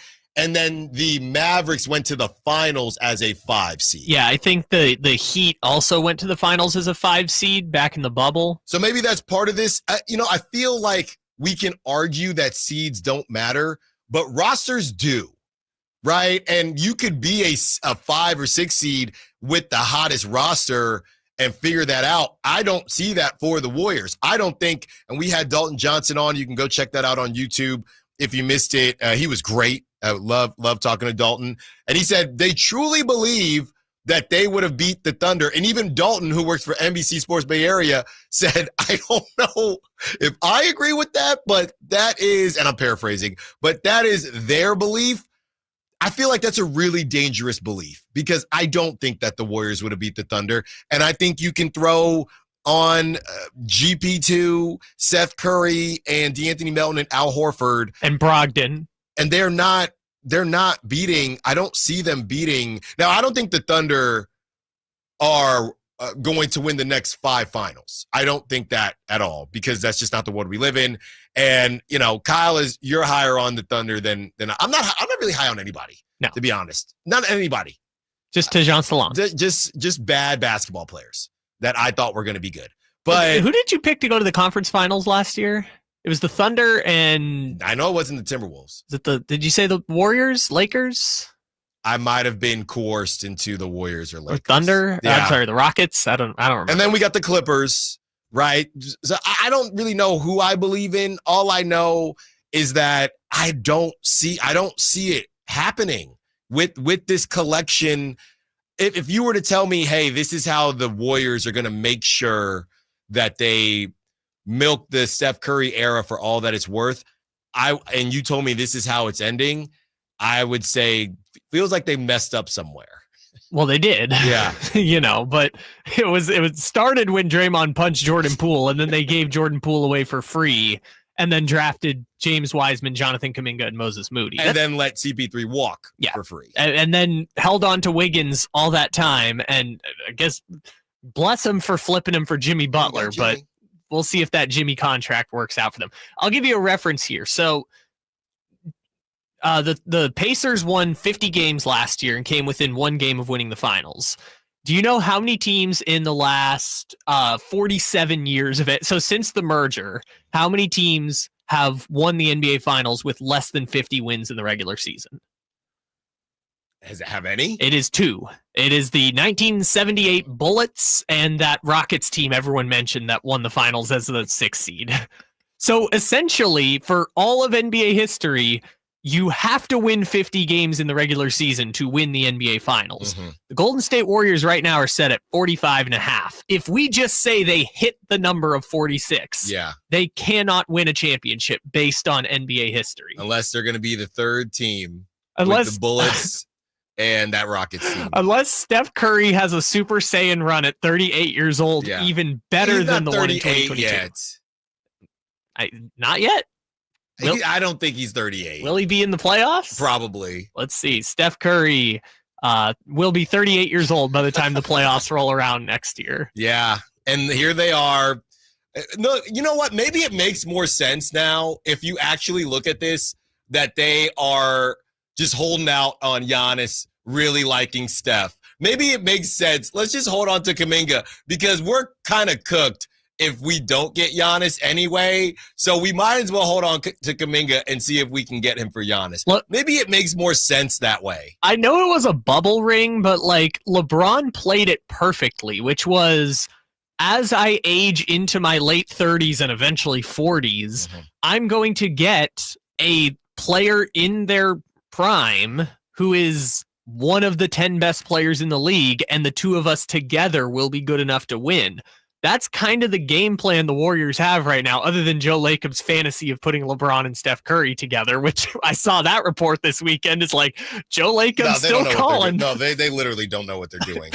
Still trying. But I understand why their idea is like Steph needs to be a number 2 on a championship team, because at least me personally, I don't believe a 38-year-old Stephen Curry can be the best player on a team that wins a championship. Here's what's crazy, and I'll end it with this. And maybe they're able to grab one more. I know out here in Sacramento, there's no love lost, and there's no reason for anybody would want them to do so. Even though there are a lot of Warrior fans running around Sacramento. That's the one thing I have learned in my time out here. And hey, when you win, the bandwagon pops out. You could make the argument that. And it's a crazy argument, but you could make the argument that 2022 may have hindered the Warriors from winning more. Because if they don't win and you know what? Funny enough, did you see that going around social media? If you could change one outcome over the last 20 years in the NBA Finals, what would you change, or how much you think would change? Everybody kept saying, I think it was 2012. Because that was when the Thunder. That was the Thunder and the Heat, which if the Thunder win, everything is different. Oh, if the Thunder win, Chris Bosh is getting traded. Yeah. So I thought that was fun because a lot of people were saying different things. But if the Warriors don't win in 2022, they might have said, all right, we need to, now maybe they have to move Clay earlier or whatever, but they say we need to find our number 2 at the time for Steph that would have eventually been the number 1. We'll never know, and I know that nobody in the Bay would trade. There are a lot of trades that you could make because of the 3-1 and everything, but you could make the argument that 2022 made everything in the Bay feel not fake because it was a real win, but like they were in a much better position than they were in, and that's why people said, when you look at rings, that's one of the most random rings in NBA history. Yeah, that is more random than Dirk 2011. Yeah. And good on them for winning it. It just, it changed the entire way that franchise looks. The one thing I can say for sure, if they don't win that championship, Draymond definitely isn't there anymore. Yeah. On the other side, all right, we got the Seagull scoops and the difference in the 2 current Kuminga offers. Don't move. 12 o'clock hour coming up. Allen Stiles, Sacktown Sports. This is the story of the one. As a safety manager at a manufacturing plant, he does everything he can to keep his coworkers safe. From finding ways to reduce risks to keeping safety supplies in stock. And for that, he relies on Grainger. Grainger offers a broad range of quality products and next-day delivery, so he can always play it safe. Call 1-800-GRAINGER, click Grainger.com, or just stop by. Grainger, for the ones who get it done. Labor Day, our annual celebration of workers and their achievements, was first observed in New York, and the first Monday in September became a national holiday in 1894. Hi, this is Frank LaRosa with a word about Naturewood Home Furnishings. Each year we commemorate Labor Day with parades, picnics, and family gatherings. And right now, Naturewood Home Furnishings is celebrating with their exceptional whole store Labor Day sale. Would you like to refresh your living room? Would you like to restyle your bedroom? Maybe you want to redesign your home office. No matter whether it's your dining room, kids' rooms, accents, or accessories, Naturewood's unique store-wide Labor Day sale offers savings in every department and savings on every brand like Stanton, Omnia, Stickley, Flex Steel, and all the rest of the award-winning furniture. When it comes right down to it, it's all about choices and always about quality. Visit Naturewood Home Furnishings right now for this remarkable Labor Day sale. Off Highway 50 at Hazel, look for the water wheel.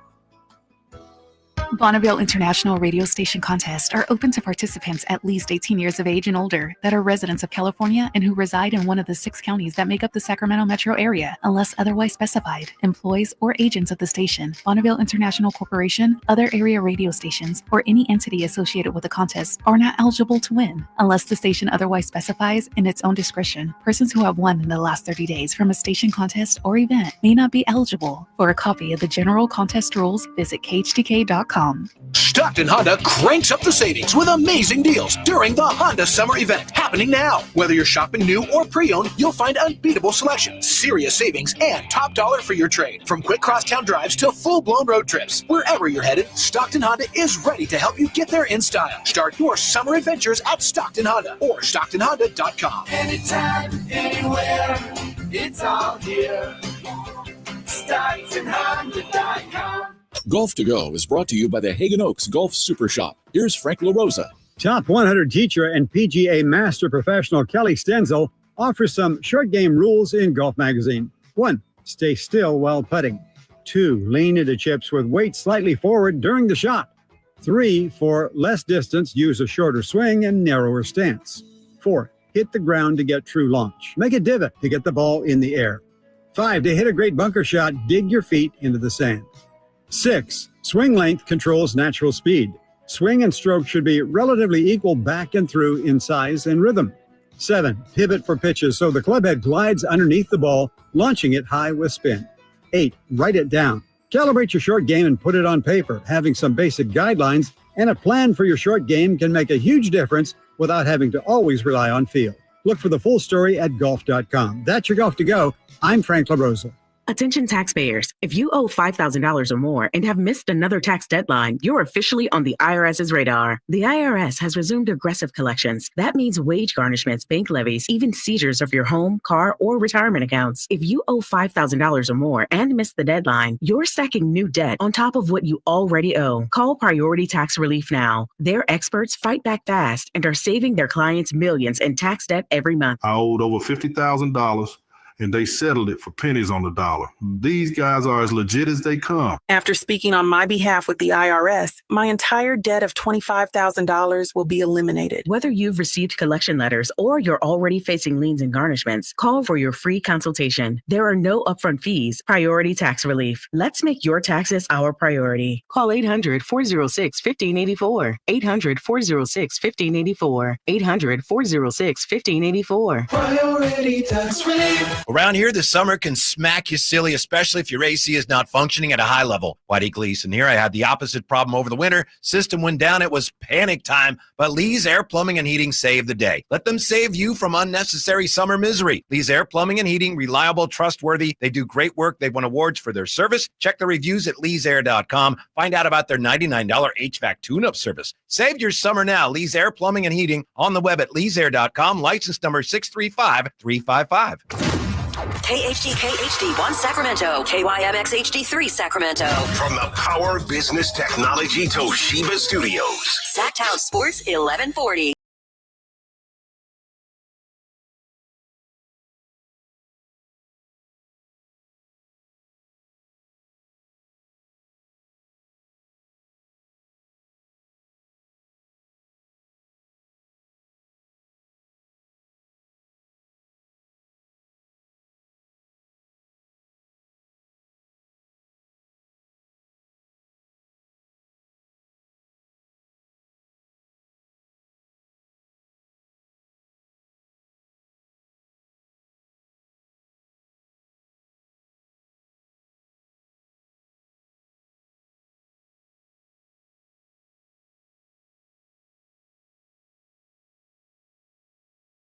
Four-hour listener to this show.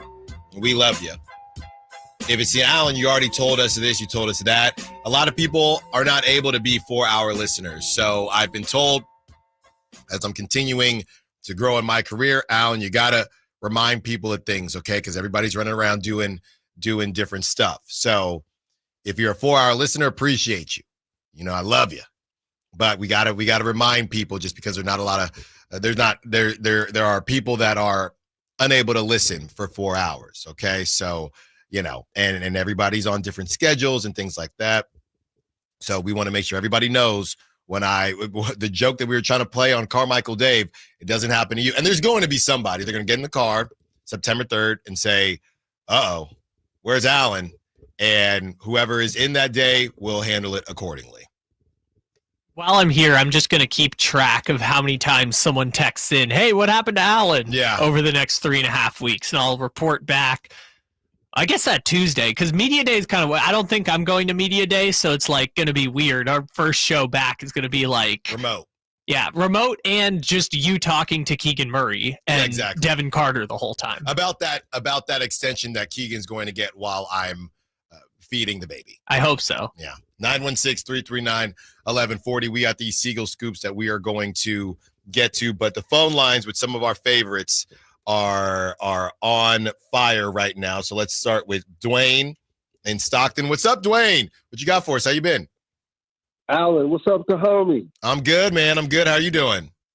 I'm doing good, man. I haven't called because, I saw the whole breakdown of the Bean team, man. We was there for the whole thing, man, so I was pretty disgusted by that. Yeah. But, I'm going to say this. I don't think you guys need to go get Kuminga. Mm-hmm. I know he's the style of player that we've been talking about, but upstairs it's not there, bro. Why don't you think so? He's not too concerned with team concept. He's a one-on-one ISO. I'm going to go for mine. No matter what the coach even says, bro. Mm-hmm. No matter what Draymond Green even says, bro. None of those guys can get him to do it. Yeah. So huge, bro. That's huge. You need to just, be ruthless, step off of Kuminga. You might get fleeced a little bit to go get the guy that you really need. Yeah. Thanks for the call, Dwayne. Good hearing from you. Whenever I see Kuminga, he's always, and I don't follow him on social media. Maybe I should. But he's always in his bag doing something. And no, you're not going to post a highlight of grabbing rebounds. But, you got to think that, hey, Kuminga, you should probably work on something else. How about some corner threes, right? Can we mix in some corner threes or something like that? Well, no, he doesn't want to be put in the corner. I mean, come on. His whole thing is like, I don't want to just be a role. I want to be one of those 50 guys who's a get-your-own-bucket kind of player. Nobody puts Kuminga in a corner the same way nobody puts a baby in a corner. You want one more try? 916-339-1140. Let's go to TC. What's up, TC? What you got for us? Allen, what's up, man? How you doing, TC? What you got? Hey, congrats. Hey, before we get started, congrats on the baby. Brought a new one. Really, both your kids brought a new one. Congrats, bro. Thank you, man. I appreciate that. Thank you. Thank you very much. Hey, so I'm at the point right now where I'm like, bro, don't even trade anybody. If we can't trade nobody or release nobody, go sign Russell Westbrook just to sign him, bro. Not just to sign him, but get him on the roster. Because we, at this point, Kings fans, Allen, we need all the talent we can get. So get Russell in the building The minutes and all that, we'll work all that out once we get everybody here. That's why I'm at with it. I'm not, if we can't get Kuminga holding up a deal like, that's too much, bro. Get the dude in the building, sign into his deal, bro, and we'll worry about the minutes on the back end. That's why I'm at with this, bro. Thanks for the call, TC. Yeah, I understand why you're there. And the thing about bringing in Westbrook is, as far as this season is concerned, I don't know how much it hurts you, right? We know who we want. Here's how it hurts you. If he's going to be the backup point guard, it's going to hurt Devin Carter. Outside of Devin Carter, as far as the future is concerned, how much are we worried about it affecting Malik Monk, who the Kings tried to trade basically all of the offseason, and now they're saying, don't worry, no, babe, it wasn't like that. Let's sit down, let's watch one of your favorite movies, right? I'll make you dinner. We can order in. I'll get you whatever you need. So that's Malik Monk, okay? I don't think it really affects Nick Clifford because Nick Clifford is not going to be playing that much point guard. We don't think, right? Well, he's going to be playing less if you bring in Russell Westbrook. But all the guys, Nick Clifford, Keon Ellis, Westbrook is another guard. There's no denying that. But I don't know that he bleeds too much into Keon Ellis's role, into Nick Clifford's role. And really, those are the two guys. And look, and Devin Carter, another guy that you had put on the trade block. Those are really the two guys that you're paying the most attention to. So, like I said, I don't necessarily want to bring in Russell Westbrook, not because I don't like Russell Westbrook, because they already have Dennis Schroeder. But if you're looking at the future of the Kings, and unfortunately, I don't know how I'm viewing Malik Monk in that manner. If you're looking at the future of the Kings, bringing in Russell Westbrook doesn't affect that much, right? Unless you think it's going to cause them to win too many games and they're going to mess up their tankathon position. That's it, which is, or their draft position, I should say. That's the biggest way I think this could affect the Kings, but maybe it's enough for them to sneak into the playoffs. Who knows? All right, let's get to these Siegel scoops. And this is what Brett Siegel had to say, the key difference between Kuminga's kind of two offers. Perhaps the biggest question regarding the 2-year offer on the table versus the qualifying offer is what the real differences between the two are. Since Kuminga, is likely to be traded by the Warriors anyway, would it make more sense from Kuminga's vantage point to accept more money, make the most of his opportunity, and embrace a change in scenery?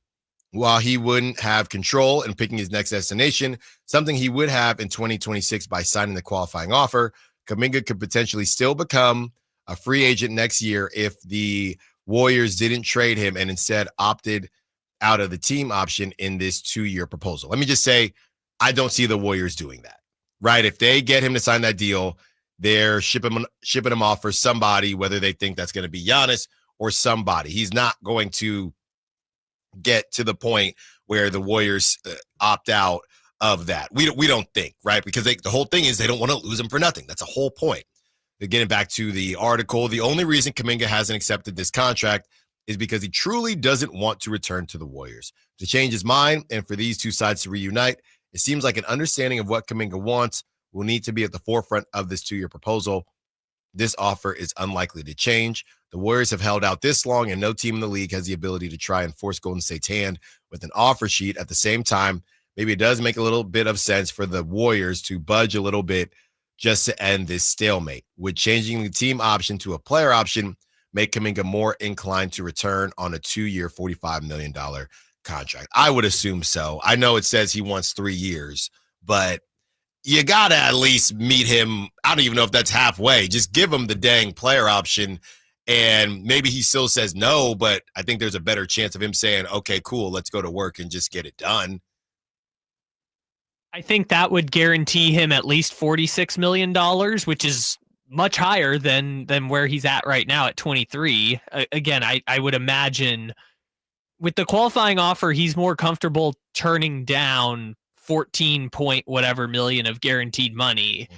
Might be harder to do that if you're guaranteed $46 million or $45 million, knowing that you can just opt into your player option if push comes to shove. Or if he does get traded, he can opt out, go to free agency next year and we're good. So I do think, but counterpoint, he becomes less valuable in a trade because he only has 1 year of team control. Yeah, but I think the Warriors, you're playing with that, but you're playing with that versus losing him for nothing anyway. So I don't know how different the offers would be for him, because I think that whoever probably trades for him is going to work out a deal. That's how I see it. I would think so, but if you give him the player option, then he has the leverage in that situation, because he can just say, actually, I'm just going to opt out and go to free agency. But hey, you know what I'm going to say? Handshake agreement. That's the Pascal. That was a handshake agreement. Yeah, that maybe. But again, that's where he gets the power back, right? Because then he goes to the Warriors and says, hey, I'll go, but I'm not accepting an extension with that team. No. But that's what I'm saying. That was the Pascal thing. Then the Kings said, okay, well, if you're not going to sign an extension, Pascal handshake agreement with the Pacers to sign that extension. So it would be, hey, you have the player we're going to give you the player option in case your market ain't that good, right? But if it is, when we find somebody, handshake agreement that you will sign an extension. Yeah, and that's the interesting situation they find themselves in, which is if you give him the player option, does he get more control than if he just did the qualifying offer where he has a no trade clause, but his contract value is less? I don't know where the compromise is. Maybe it's like a partial guaranteed option. I don't know exactly, but Siegel's making the point that maybe it makes sense for the Warriors to cave just a little bit, which I think is a little bit of an understatement. I don't even think it's caving. I just don't think the Warriors are operating in good faith with Kuminga, and they haven't for a very long time now. Oh yeah, but we're already past that point, right? Now we're talking more of like the practical matter at hand. From the very beginning, they haven't been negotiating in good faith with Kuminga, because they would have given him an extension last summer if that was the case, for the alleged $30 million they tried to make people think he was asking for per year. Yeah, and with that being said, Kyle has cooked up this kind of combo trade with all the summer favorites, okay? But these summer favorites are doing a bit of a carousel. So is there a world where the Warriors take RJ Barrett in a Jonathan Kuminga deal? Hang with us. You did not hear that incorrectly. He only has 2 years left on his deal, which matches up with the Warriors' 2027 timeline. And I'm going to add this in. He's willing to sit in the corner, unlike Jonathan Kuminga. He's sat in the corner, which is why he wanted to leave New York. But hey, at least you're sitting in the corner in the Bay instead of Toronto, where we don't know what that team is. He also makes basically the same salary they're offering Kuminga. Can start at the 2 position and start at the 3 when Jimmy misses his 30 games, which he will probably miss. Could also back up Pajemski if that's where the Warriors want to go. So here is the trade scenario. The Warriors would get RJ Barrett, a 2030 Sacramento first-round pick, top 8 protected. That's the Allen special, and 2 seconds from Toronto. The Kings received Jonathan Kuminga on a 3-year, $63 million deal, which is 21 mil a year.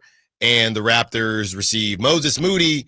And sorry, I know we said that we did want to work it out, but we actually don't want to work it out. Malik Monk. I'm a pizza guy. That is an incredible trade off top. I don't think RJ Barrett is the Warriors type of player, but the more I keep saying that, I don't know who RJ Barrett is the type of player for, but he can score the basketball. Sure. Right? So I think if you're the Warriors, that's the best return.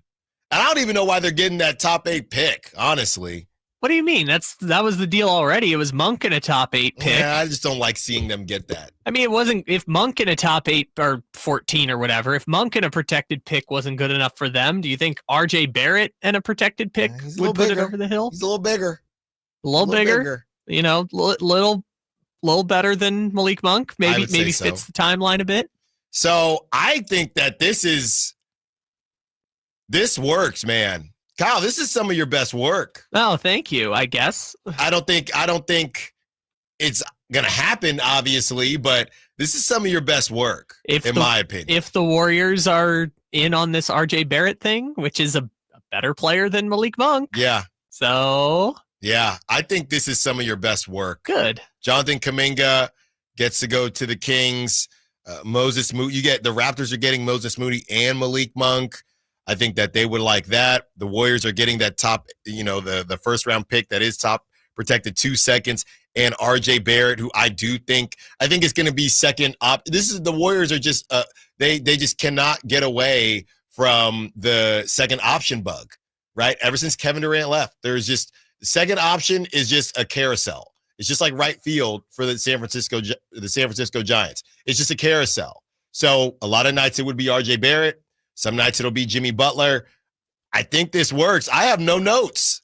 No notes. Nothing at all. Our favorite Raptors fan on the chat is saying that they were giving up picks to dump RJ Barrett. A, it's 2 seconds. And B, you're getting Moses Moody and Malik Monk out of the situation, which, hey, maybe RJ Barrett's the best player in the deal, but we've talked about this with your guy S, where it was like, hey, Malik Monk makes more sense as a stopgap to Grady Dick eventually taking over as the starting 2 than RJ Barrett, right? Because Monk, you've seen him in that super sixth man role, and I felt like Moses Moody made more sense than Buddy Hield. So, hey, you got a backup 4. Good for you. And the Kings, from their perspective, they move off of Malik Monk, which they've been trying to do, even though there are now reports that they are trying to not do that anymore because they couldn't find a trade. No, Allen, because he made a positive that's impact. Right. No, yep, that's right. Not only with his play, but how he has embraced his role in the franchise. And we will spin that back for you at 12:30 if you missed it in the 11 o'clock hour. But they're also, the Raptors are getting Moses Moody. And the Kings, I think at that point, this is what we talked about during the roundtable. You would have DeMar DeRozan at this point going to the bench, right? That's what you would have, because he would be that first guy off the bench. You're going with Jonathan Kuminga, giving him that runway. I don't think this team, I'd love to see what how the win totals would change, or who gets better, who gets worse, because I really don't know. I think that the Warriors get better for sure, because they're not planning on playing Jonathan Kuminga because Steve Kerr can't stand him. And the Raptors, I think they probably get better because nobody out there trying to play defense besides Moses Moody, and Malik Monk can take some point guard duties away from Emmanuel Quickley, who that dude can't stay on the floor. So I think that both teams probably get better in the short term. The Warriors and Raptors get better than the Kings, but this was always a long-term play to me. I never thought that, and I don't know if there are people out there that do think that. I never believed that getting Jonathan Kuminga was a move to make the Kings better within the next 2 years. Maybe they'll be a little bit better next season, but I think that the roster that you're spitting out after you make a trade like this, it would make more sense, but it would literally be the growing pains roster. That's what it would be. Yeah, I'm figuring out whether they improve their win totals or not just based on this trade alone. Looks like the Raptors get better by 4 wins, apparently. RJ Barrett, Warriors -2, Jonathan Kuminga, Kings -2. I don't know how they calculate it, but that's what it says. It just depends on what the Warriors want to do, right? So, let's go back to what Siegel said. The idea that they want to bring Kuminga back on this deal because it will be easier to trade him, right? Well, what is the deal they're trying to make, right? Because if Giannis is staying, you're going to get to the trade deadline and say, now we're going to flip Kuminga for RJ Barrett, some other $25 million, Anthony Simons, some other $25 million forward, who's going to back up Jimmy Butler and potentially start over Podziemski. I don't really know what the pivot is for Golden State at this point, especially if they're going to come in and add Horford and Melton and GP2 and the Curry brother and Malcolm Brogdon. I mean, it feels like your roster is pretty much set. Yeah. Now, you could say Kuminga could come in and be a backup 3, and sure, they could still use another backup 3, but outside of that, you've got 10 guys who are probably going to play significant minutes, and Gary Payton is going to be there as a super sub. Yeah, Johnny is saying, why would the Warriors trade Kuminga for Barrett? He is shorter and isn't a sub for Draymond. We don't even know what Kuminga is right now, right? Kuminga is coming in for Butler more than he's coming in for Draymond, and there's just a whole fit issue. And, I mean, he's what? Barrett goes 6'6". Yeah, I think Kuminga's 6'7", 6'8". But in this situation, it's not really about size. It's about the positions that they play. He's not filling the Draymond role anyway. He's not filling the Draymond role, and they still need more from the scoring perspective when Jimmy Butler doesn't feel like scoring because he's 47 years old, and Steph Curry is getting triple teamed because Jimmy Butler doesn't feel like scoring because he's 47 years old. And Jonathan Kuminga, I don't know. And I know someone's probably saying, well, Jonathan Kuminga, he had that crazy stretch during the playoffs when Steph was out. But the plan isn't for Steph to be out. And Jonathan Kuminga doesn't really play well. Again, Barrett might have to sit in the corner a decent bit. Jonathan Kuminga is not doing that. They do not really vibe together, right? The way that Kuminga plays does not really help. It may have helped before and it did, because Kuminga was on a crazy stretch before they got Jimmy Butler, but they were losing games. Right. And Steph missed time and Draymond missed time. I think that the Warriors just don't have time to waste, because there is a world where it feels like they didn't get a lot of time to see new and improved Jonathan Kuminga with Steph and with Draymond. They did not have time for that because they were below the Kings in the standings. So they had to make this move. Jonathan Kuminga missed a hell of a lot of time. Steph Curry missed time. Draymond Green, they all were missing time. So there's a world where Jonathan Kuminga could have worked with Steph and Draymond Green, but it didn't happen in that time frame. They didn't have time to wait or time to waste, so they go get Jimmy Butler, and now it doesn't matter. And Jonathan Kuminga is not really a backup for Draymond Green anyway. They still need that. They got Quentin Post running around somewhere, but they still need that, and they're going to get. That's why they're going to get Al Horford as well. Yeah, and it seems like the Warriors want a very specific thing, right? So they could have had Vucevic. They chose not to go after Vucevic. They decided Al Horford would serve as a stretch five, essentially. We know the Trey Murphy conversation is that they're looking for 6'8" forward who can defend and play with Draymond at the 5. I mean, they just don't have that many of those guys available. And at this point, I don't think Jonathan Kuminga is going to be able to get one of those because, as we've outlined throughout the segment, he's disgruntled, is trying to get to free agency to control where he wants to go. His trade value clearly just isn't there at this point. So outside of Kuminga and those draft picks that Steph and Draymond said they had a responsibility to the franchise to not use, then what other path do they have to potentially acquire another player outside of, the second tier guys? They've tried for Lauri Markkanen. They want Trey Murphy. I mean, how many of those guys are you going to try for and strike out on? When we return, if you haven't heard, Malik Monk is staying.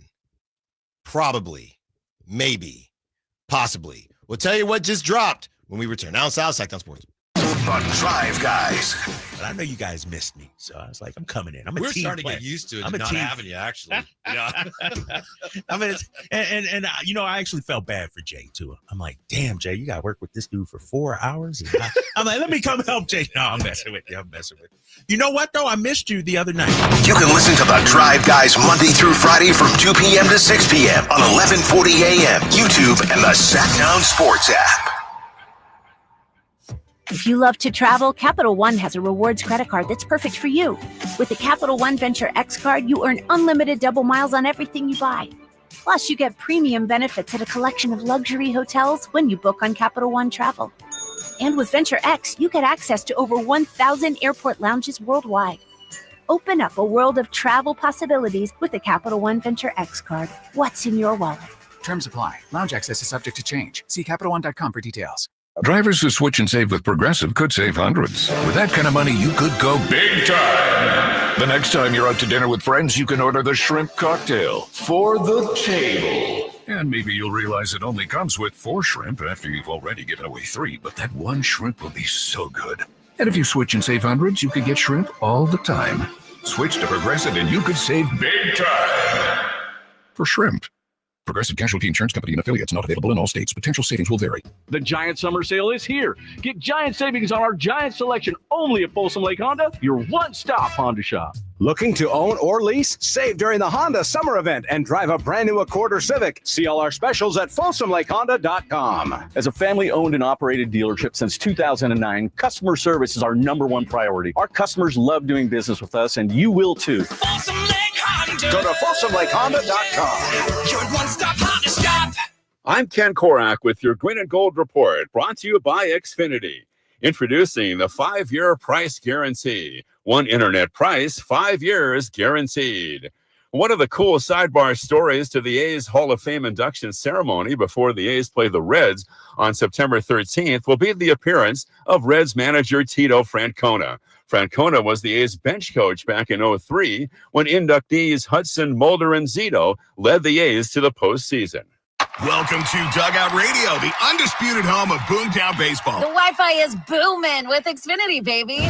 Our next caller is Stacy, how do you stay locked in on every pitch and play? We stream it all live on Xfinity Internet with low lag, 99.99% network reliability, and speeds faster than a base runner beating the throw to home plate. I stream on my TV, tablets, even my smart fridge. Smart fridge? With all those games, we gotta refuel. Stream live baseball with Wi-Fi built for the biggest moments. Xfinity. Restrictions apply. Actual speeds vary, not guaranteed. Hey, it's Carmichael Dave here for Capital Casino, Sacramento's #1 poker room, inviting you to come join them every Wednesday for their midweek madness drawing, giving away $2,000 in total cash starting at 6 p.m. It's a safe and friendly environment, plenty of well-lit parking available, and it's conveniently located right there in downtown Sacramento. And remember, best food, best service, best games, 411 North 16th Street in downtown Sacramento. For more information, log on to capital-casino.com and gamble responsibly. 1-800-GAMBLER. Get ready for a night out with Jordan Davis.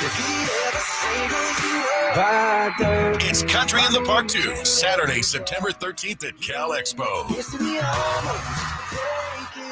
Along with special guests Mitchell Tenpenny, Locash, Vincent Mason, and Avriana. Make it a family day out with food trucks, games, dancing, and more. Saturday, September 13th at Cal Expo with RVs of Sacramento and the Sled Museum of Science and Curiosity. Tickets at CITP Fest.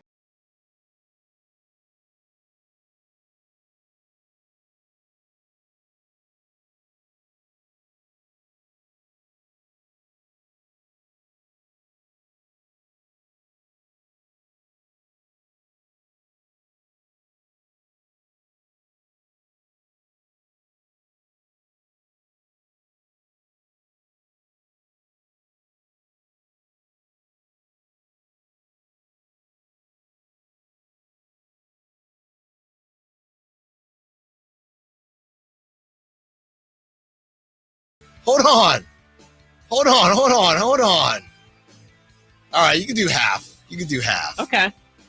When it breaks. Now, this might be a little bit more niche, but I mean, I thought we had Gino in the dome.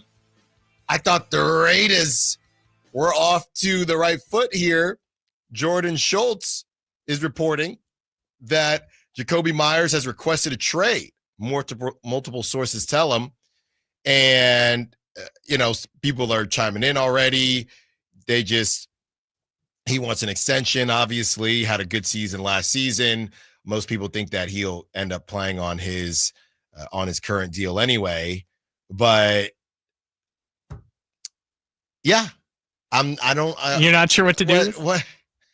Jacoby, we had it all planned out here. You know what was so funny? I remember we were talking, we were reading Matt Mayoko's story about Juwan Jennings earlier this summer, and he was like, the contract that most looks like it'd be good for Juwan Jennings on the market is what Jacoby Myers got with the Raiders. And apparently Jacoby Myers is also unhappy with the contract that he got from the Raiders. So just him and Juwan out here just looking for new deals. This is Ian Rappaport 14 minutes ago. Jacoby Myers recently met with the team and requested to be traded.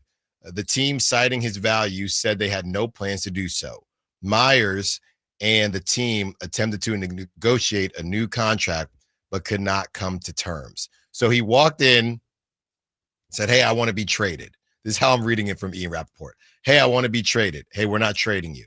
Okay, well, then I need a new contract. No. So now he is releasing that he is requesting a trade. That's what it sounds like. Hey, trade me or give me a new deal. We're doing neither. Okay, well, now I'm going to tell everyone that I requested a trade. That's what it sounds like. In the modern age of the NFL, where players have A, no leverage, and B, no way to really hit free agency in the franchise tag era, it's almost like a trade request is like a box you have to just check on your. It's like hold out, hold in, ask for trade, get new contract. Yeah, it's the same thing. Didn't Terry ask for a trade? Well, and I was reading that as far as the Raiders are concerned, they might do it. The Raiders might feel good enough about their three young wide receiver core and emphasis on young that they might do it. I still don't think they will do it because you just can't afford to do it. Not now. So not with the dome. Not with Geno in a dome. Not with Pete being however old he is. You can't do it. So I've got a question for you as a Raiders guy. I had my fantasy draft yesterday, which, by the way, Ashton Genty, second round. I'm all in now on the Raiders because I have Ashton Genty on my fantasy team. But Beck and Thornton both made it to waivers. And I don't know which one is going to be better. Like Jacoby Myers kind of throws it all in a loop, but like outside of Brock Bowers, someone's going to have to catch passes for them. I don't know if it's going to be Beck, if it's going to be Thornton, if it's going to be Trey Tucker. So should I just pick up all of them and then just see which one is going to work out? Yeah,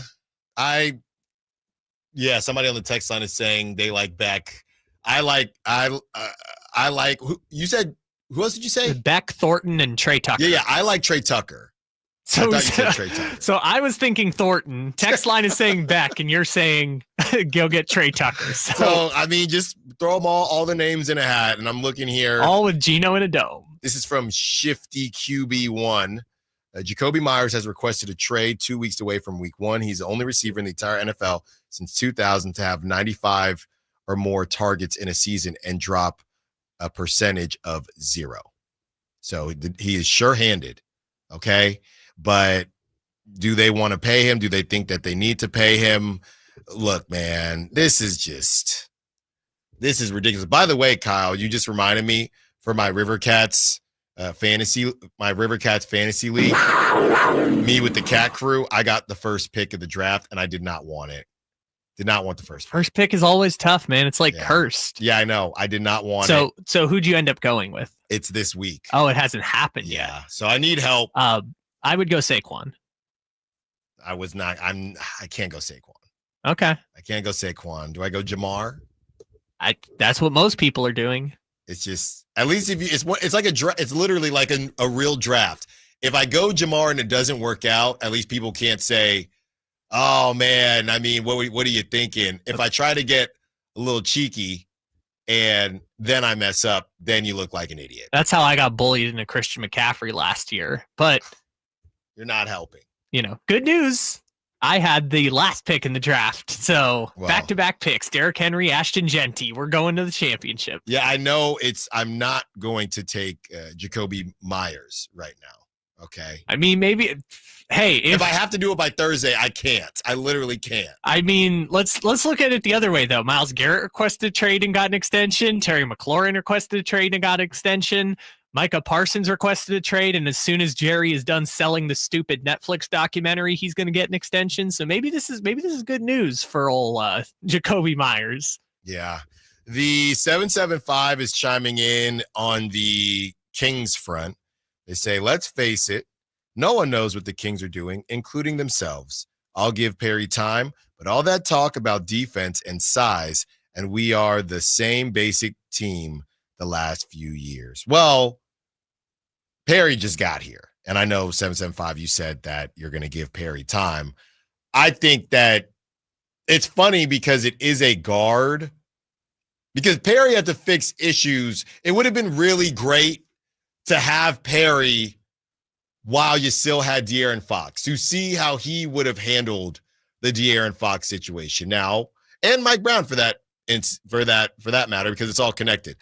Now that's not the case, but now he's in a position where he has to fill holes that he did not make, right? So we have not really seen Scott Perry get to cook that much this season. All we've really seen is what he was able to do with the draft, right? Which was really good. But besides that, we haven't really been able to see what Scott Perry can do when he has more financial flexibility in order to do so. So I know 775, you're saying you're going to give him time, and we have to, to the note about all that talk about defense and size, and we are the same basic team. Yeah, I mean, I think what's funny is what would have made the Kings get clowned more? Because a lot of people are clowning the Kings about this Dennis Schroeder thing, which I think is overblown. I think Dennis Schroeder is a good ball player. He's not an all-star, but I think he's a good ball player. I think you need a contingency plan, and that is why they're looking at Russell Westbrook, but you have that and a bunch of other guards. That's the issue. But if they had decided to just go with Russell Westbrook after that Zoom call where they weren't all together, but I like to believe that they were all together, if they had decided we're going to actually go with Russell Westbrook instead of Dennis Schroeder, do you think they would have gotten clowned by the national media less or more? I would say more polarizing reactions in both directions. Mm-hmm. I think there would have been some people who said, oh my gosh, incredible value by the Sacramento Kings. Right, because that's a great point, Kyle. That ain't $15 million a year. That's Russell Westbrook for the MLE $9 million.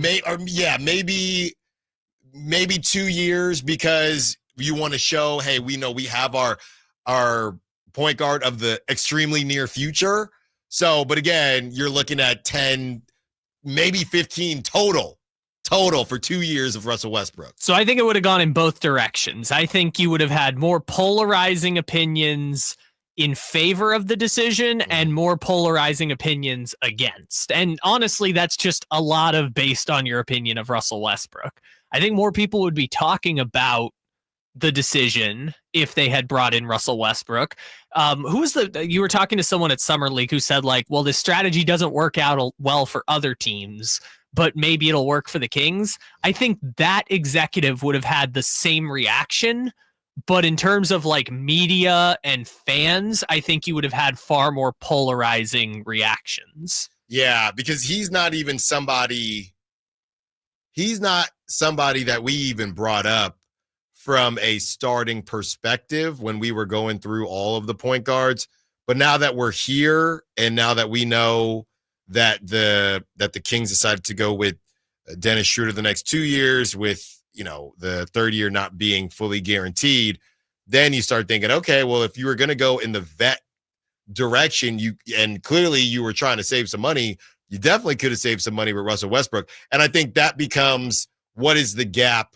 There are two questions. What do you think about Russell Westbrook, and what is the gap between Russell Westbrook and Dennis Schroeder?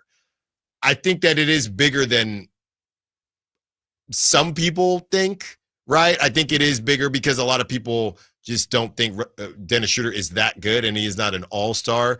And Westbrook did have a decent season last season in Denver, but I think it's big enough that they made the right decision. I don't know if I'm struggling with the 40 million part of it. That's what I'm struggling with. Is he 40 million to whatever it is for Westbrook, 40 to 5 million better than Russell Westbrook for that 1 year? I don't know. I don't know. Especially if now if you are going to pay him that money, you wouldn't think that you need to go out and get Russell Westbrook in addition to it. That's the other part. All right. When we return, we got that update on Malik Monk, also who is going after Malik Beasley as well. And does the fact that the two guards are back mean that DeMar DeRozan's value could be creeping back up. Allen Stiles, Sacktown Sports. The IRS finally caught up with Louie. I hadn't paid my taxes in 8 years. I owe the IRS a lot of money. Louie was in deep trouble. We're going to take your house, put a lien on your bank account, garnish your pay. They don't care. They're going to take your paycheck. Louie found out about Optima Tax Relief, the leading tax resolution firm. A+ rated by the Better Business Bureau, they've resolved over $1 billion for their clients. Optima Tax, they help me. They calm me down. They make me feel comfortable, and I trust them. Louie has a lot to be thankful for. I don't owe the IRS anymore, and I'm able to live a comfortable life, a lot better life. It was because of Optima Tax. For tax help you can trust, call Optima now for a free consultation. Take it from Louie. If you owe the IRS, don't go it alone. Give Optima Tax a call. They can help you. Call 800-343-6460. 800-343-6460. 800-343-6460. Optima Tax Relief. Testimonial from an actual client. Some restrictions apply. For complete details, please visit OptimaTaxRelief.com. Why choose a Sleep Number smart bed? Can I make my site softer? Can I make my site firmer? Can we sleep cooler? Sleep Number does that. Cools up to 8 times faster and lets you choose your ideal comfort on either side. Your Sleep Number setting. It's the Sleep Number biggest sale of the year. All beds on sale up to 50% off the limited edition smart bed. Plus free premium delivery with any smart bed and adjustable base. Ends Labor Day. All Sleep Number smart beds offer temperature solutions for your best sleep. Check it out at a Sleep Number store or sleepnumber.com today. When you're hiring, have you ever felt like you're missing out on meeting great candidates? Well, they're not hard to find when you go to ZipRecruiter. ZipRecruiter helps 10 million people with their job search every day. People who are actively looking for jobs like yours. So it's easy to find the right person fast. 4 out of 5 employers who post on ZipRecruiter get a quality candidate within the first day. Try ZipRecruiter for free at ZipRecruiter.com/free. That's ZipRecruiter.com/free. Just announced, Stockton Honda has been named #1 of California's best car dealers in 2025 by USA Today and Statista. This prestigious award is based on thousands of customer reviews and recommendations, ranking dealerships for service, value, and satisfaction. Out of hundreds evaluated, Stockton Honda is proud to be #1, recognized for all-around excellence and commitment to our customers. Visit Stockton Honda, where reputation meets the road. Anytime, anywhere, it's all here.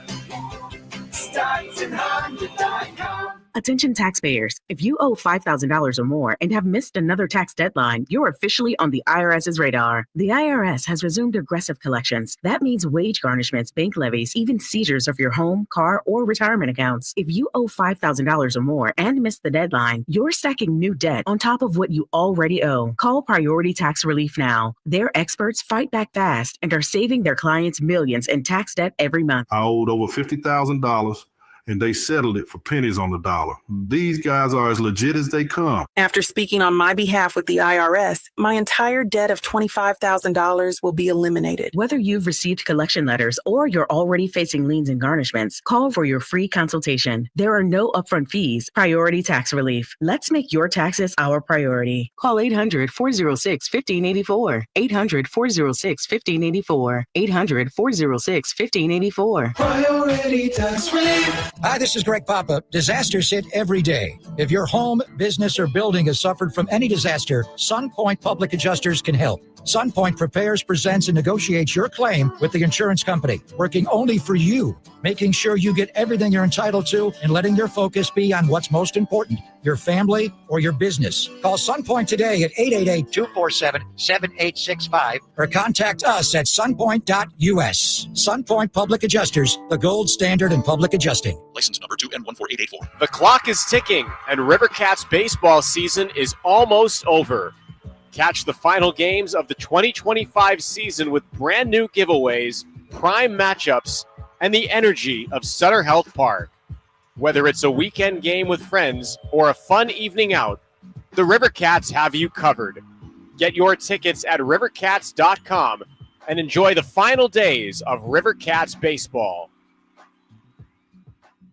Carmichael Dave here for my friends at American Energy Heating and Air. Yes, I always tell you they are a family-owned operation, been in business since 81, A+ Better Business Bureau, but it is hot. We are in those Sacramento hot months. I want to focus on them being your second opinion partner. What does that mean? Maybe you've got somebody you're working with or you've worked with in the past in the HVAC world. Guess what? They want to give you a second opinion. How much does it cost? Nothing. Nothing. You call them up and say, hey, can I get a second opinion on this deal? They come out and they either say, wow, that's a great deal, you should feel better about that, or they say, we can beat that price. And usually they're going to beat it by a lot. Guess what? You just saved money and it didn't cost you anything to find out. It's a no-lose situation. Go with a trusted company. American Energy, 916-520-9990. That's 916-520-9990 or AmericanEnergyAir.com. Jingle Singers, take it away. Call 916-520-9990 now. Listen to the 49er Rewind daily. Brought to you by Mountain Mike's Pizza, the official pizza of the 49ers. Mountain Mike's Pizza. Pizza, the way it ought to be.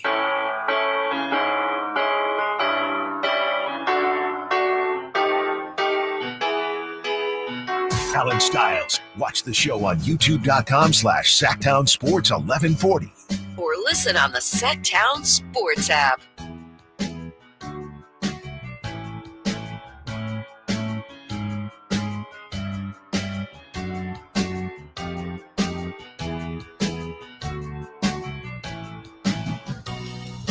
Five years ago, if any Kings fans mention Russell, I think they mean to say, Westbrook, everyone would say, no, Kings don't want or need him, don't understand the change.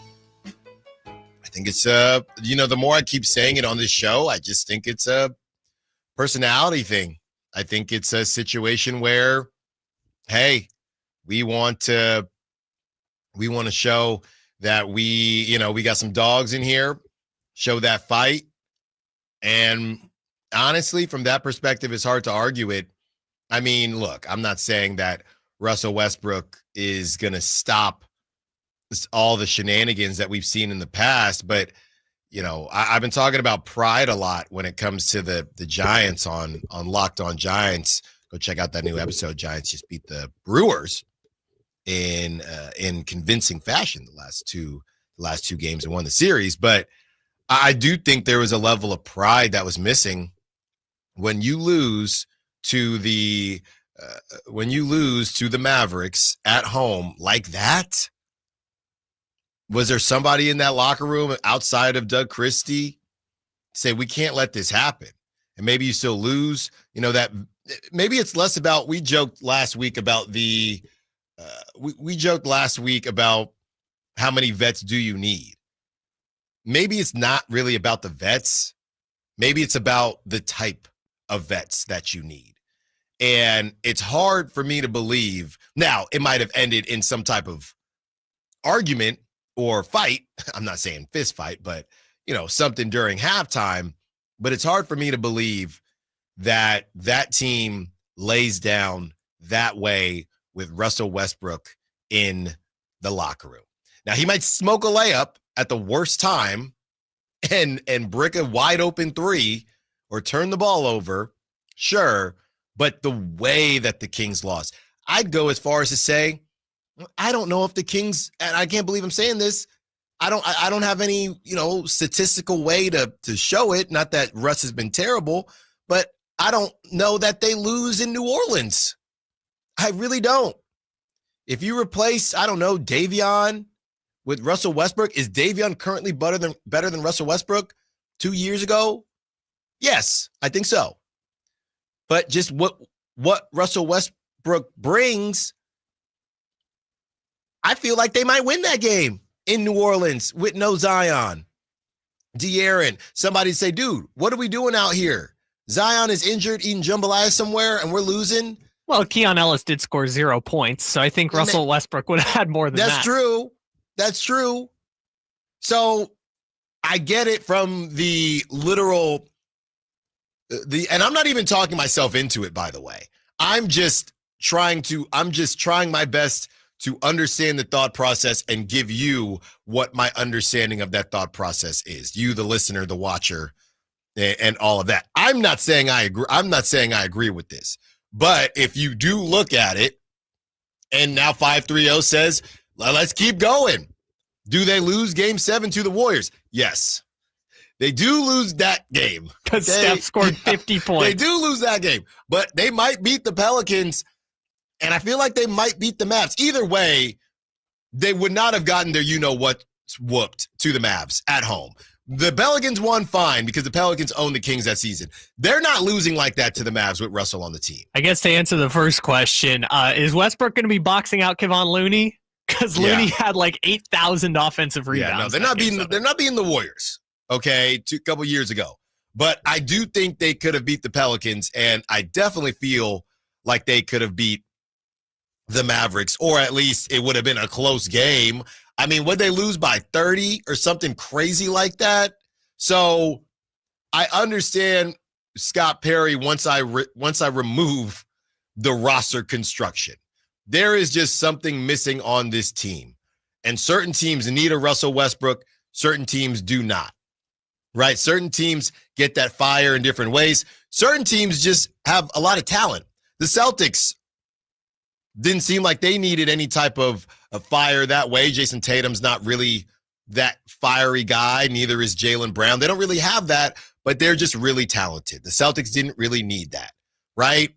We already know about, look, the Warriors have that. The Rockets had that before they moved on from Dylan Brooks.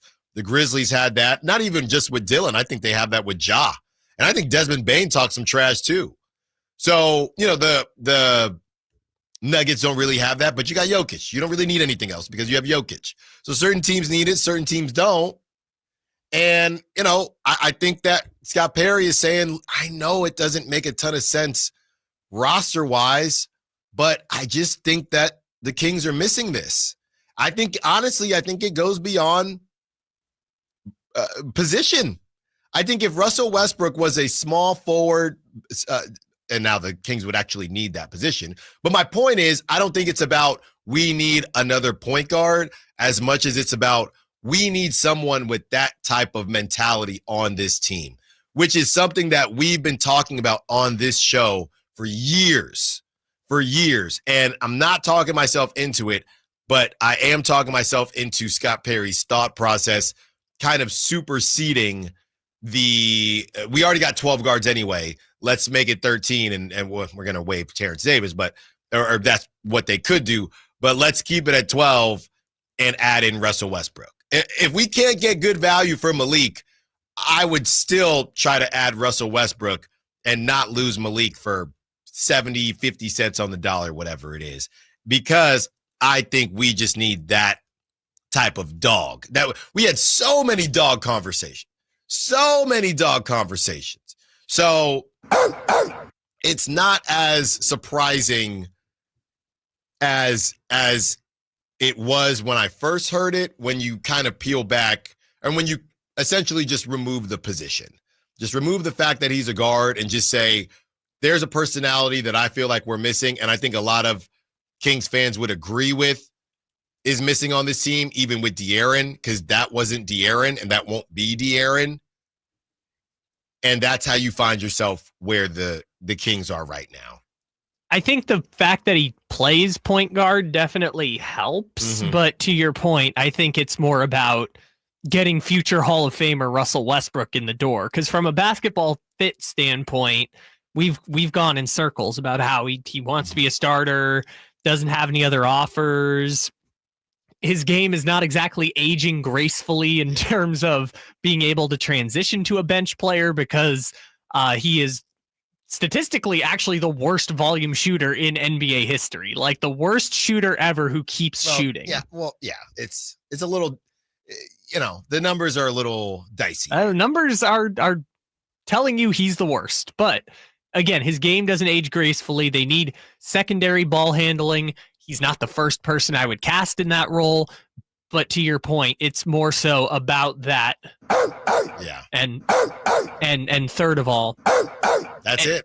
And like you said, just bring him in and the best players are going to compete. Maybe he's not going to play minutes some nights. He didn't play at times on the Nuggets, so why would it change now on the Kings other than the Kings just being a worse team? When we return, Malik Monk might be returning and staying in Sacramento. That's what Mark Stein has been hearing Allen Stiles Show on Sports. This is the story of the one.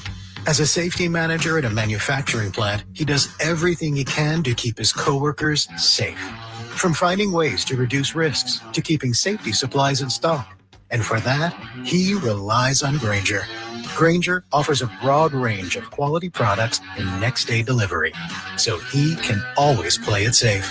Call 1-800-GRAINGER, click Grainger.com, or just stop by. Grainger, for the ones who get it done. High Voltage Live boxing action returns to the venue on September 6th as Uppercut Promotions presents Thunder Showdown with 6 big fights on the bill featuring local lightweight standout Kyle Lockenlally, who enters the ring undefeated. And don't miss a big heavyweight showdown with Chinese heavyweight Junglong Singh and Sacktown's own Vikas Diaw. Thunder Showdown coming September 6th to the venue at Thunder Valley Casino Resort. Tickets available at Ticketmaster. Fight card subject to change. Mike Rowe here with a quick question. Have you noticed cracks in your drywall, chimney, or exterior walls? I hope not, because if you have, they could be indications that you've got a much bigger problem with your foundation. That's where Groundworks comes in. They can honestly assess your situation and create a plan to stabilize your foundation. Schedule your free inspection at groundworks.com/row. And while you're there, check out my latest dirty job. It's a good one. Licensed in all states where work is performed. See website for details. With 25 award-winning years in Northern California, Ashton & Price is your local injury law firm. Pro attorney tip: if a firm presents as local but they're in LA, red flag. If your first consultation is not with a lawyer, big red flag. At Ashton & Price, your first consult is with a local attorney, and if serious injury prevents travel, a lawyer will come to you. Still not enough? George Washington's my uncle. At Ashton & Price, no red flags, just red, white, and blue. Remember, for the best advice, don't think twice. Call Ashton & Price. Get ready for a night out with Jordan Davis. It's Country in the Park 2, Saturday, September 13th at Cal Expo. Along with special guests Mitchell Tenpenny, Locash, Vincent Mason, and Avery Anna. Make it a family day out with food trucks, games, dancing, and more. Saturday, September 13th at Cal Expo with RVs of Sacramento and the Smud Museum of Science and Curiosity. Tickets at CITPFest.com. KHD1 Sacramento, KYMX HD3 Sacramento. From the Power Business Technology Toshiba Studios. This is Sacktown Sports 1140.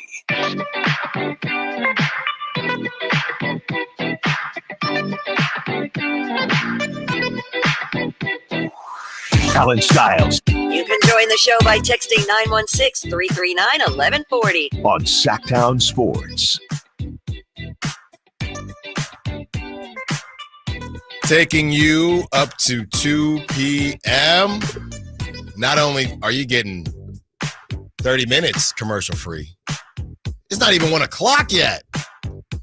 So we adding 3 extra minutes for you. Sounds like just enough time to maybe run a tankathon? That's a great call, Kyle.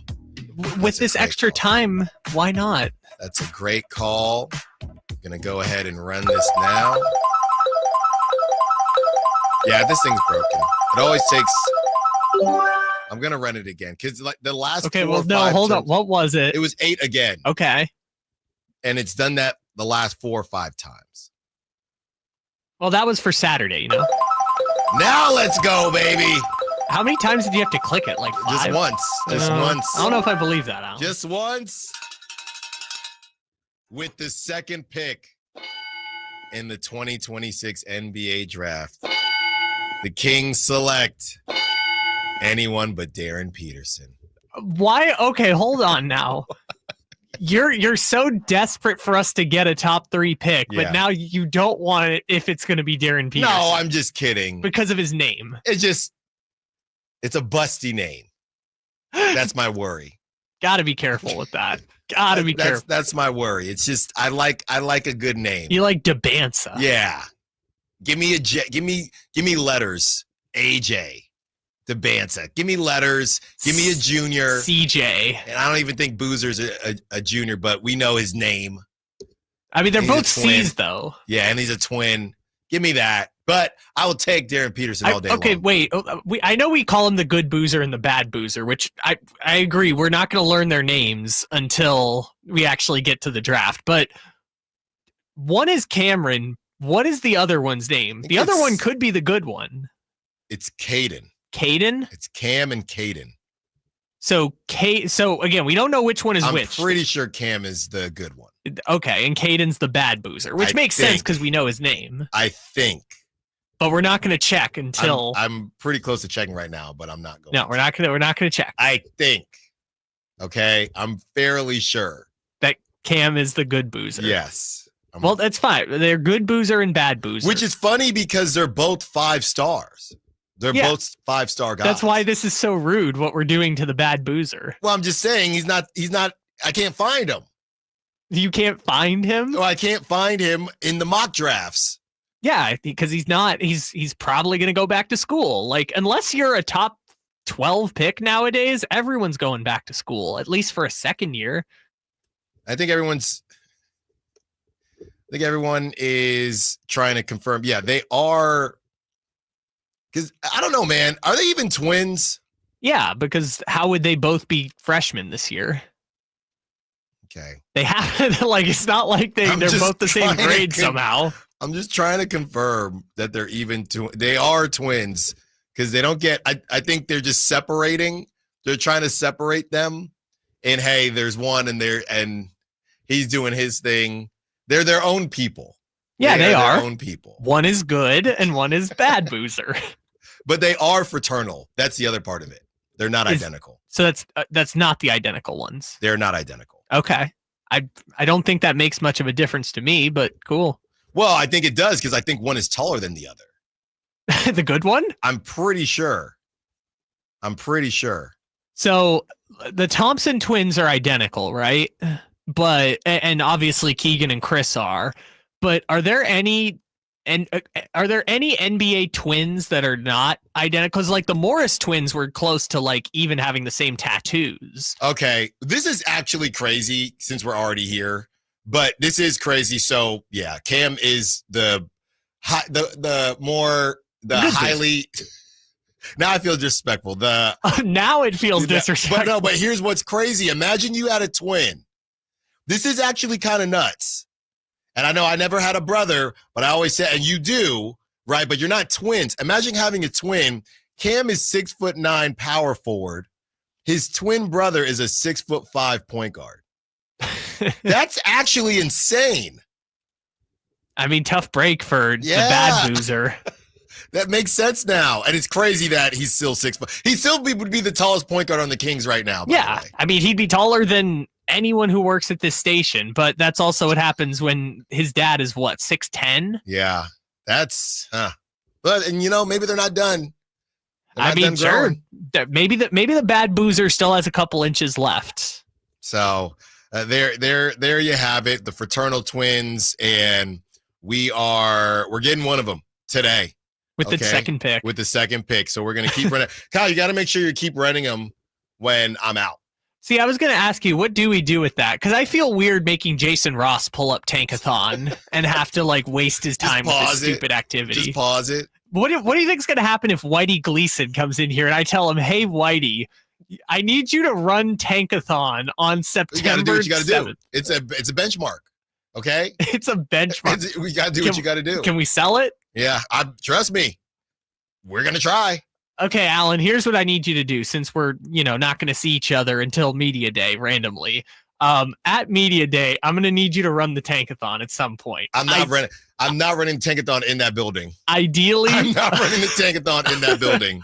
I need you to do it ideally like right before a guest is about to sit down. Right before Scott Perry's about to sit down, I run Tankathon. That would be great. I'm not saying I'll compromise with a player, but if you can do it with Scott Perry there, if you can senior segue from running the Tankathon into Scott Perry, I will owe you for the rest of my life. And I'm going to be getting some rust off from having a month off. Oh, my goodness. All right, that'll be a thing. Does Alan have the stones to run the Tankathon in the building? You better. In the building. 916-339-1140. 530 says, the good thing about Russ is you can pencil him in for at least 10 points every night. Problem is this team doesn't even need that. Yeah, it's not about this. It's not even about the stats, man, with Russ. I think it's just about we don't have a guy like this. And I think Domantas Sabonis shows a lot on the court right? You'll see him give a primal screen. I think Malik Monk clearly shows a lot on the court as well. He, leaves his emotions on his sleeves as well, or wears his emotions on his sleeves as well. It's got to be deeper than that. And Scott Perry's saying, I get all that. And it's not that we don't have it. We just need a little bit more. And Russ, I think, is only going to be a 1-year situation. And Scott Perry feels, from everything that we've heard, that it's worth it to bring him in and to kind of build it the way they're trying to build it. This is what Mark Stein had to say on the whole situation. He just dropped a Stein line on his Substack last night. Quote, after Sacramento explored various trade scenarios early this summer involving Malik Monk, league sources say that the Kings are not actively engaged in such trade talks now. The Kings have maintained an interest in unsigned free agent Russell Westbrook, sources say, but I'm told that they have indeed explored the possibility of creating a backcourt opening for Westbrook by other means rather than dealing Monk. Monk is said to have made a positive impression in Sacramento, not only with his play, but how he has embraced his role and the franchise as a King. So it's supposed to read as if something has, I don't know if it's supposed to read as if something has changed, right? Or it's supposed to read as if the Kings have changed their mind. I don't know that I can't confirm that or not, but I do not think that the Kings have changed their mind. I think that the Kings have decided, hey, I guess the way that they have changed their mind is that they've decided that they no longer want to shop Malik Monk right now, right? So they have decided it hasn't worked. Whatever has been offered for Malik Monk, they haven't liked. The Kuminga thing probably isn't working out the way they had hoped, which it's still possible. But for the meantime, because anything can change, right? But for the meantime, let's kind of cover our you-know-whats in case Malik does come back into the building. Let's get the narrative out. And I'm not saying it's not true. I'm just saying I think they do. They said it about a month ago that they were comfortable bringing Malik back in. Then after that, we saw more reports of them continuing to shop Malik. So they are saying, hey, we're getting close to crunch time here. Media day is literally a month away.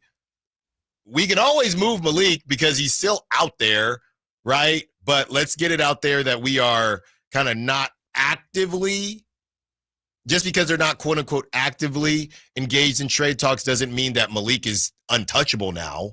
So let's start that. Let's start the process of, hey, everything is good here. We're great with Malik. Malik loves being out here. We're very comfortable. Again, this is just a larger scale of what Carmichael Dave said about a month ago. This is a larger scale of we are comfortable bringing Malik Monk back in, and this is how we see things working. The other options, and this is just my estimation, the other options to bring in somebody like Russell Westbrook. You look at a Devin Carter, if there's anybody out there that could be interested, and you look at a Terrence Davis that they could easily waive and just add Russell Westbrook and make it the strong survive. That's it. The strongest survive. Have you seen that trailer? I don't know if it's called is it called The Longest Mile? It's these, I don't know if it's set in wartime or something, but basically it's a contest. It's a competition where all these guys are walking, trying to win money, I believe. But if you stop walking, game over. So super game over. So imagine it's kind of like, what is it? Squid Games. That's what I was thinking. Kind of like Squid Games, but you're just walking and you cannot stop walking. And if you stop walking, you lose more. Now I sound like the trailer. Stop walking and you lose more than just the money. I have not. I'm trying to find it. It's not called The Longest Mile. No, it's not. So that's what The Long Walk. That's what it's called. The Long Walk. Yes, The Long Walk. It's an upcoming American dystopian horror thriller. That's right up my alley. Really? I wouldn't have taken you for dystopian horror. Oh, I love dystopian. If the world's about to end or just ended, sign me up. Wow, looks like there's a bunch of kids in this movie too. That's going to be really terrible. The teens participate in a grueling high-stakes contest where they must continually walk or the military will take care of them. And the story is by Stephen King, so that's all you need to know. Oh, well, that explains it. Also, I just saw the cast list, and it is basically all children, and then randomly Mark Hamill. Not sure which character he's going to be, but I have a feeling he's probably going to be part of the military. So that's how I'm viewing the, well, less stakes, by the way. These are millionaires playing basketball, but that's how I'm viewing the 2-guard position. A PG version of the long walk. Basically, the strong survive.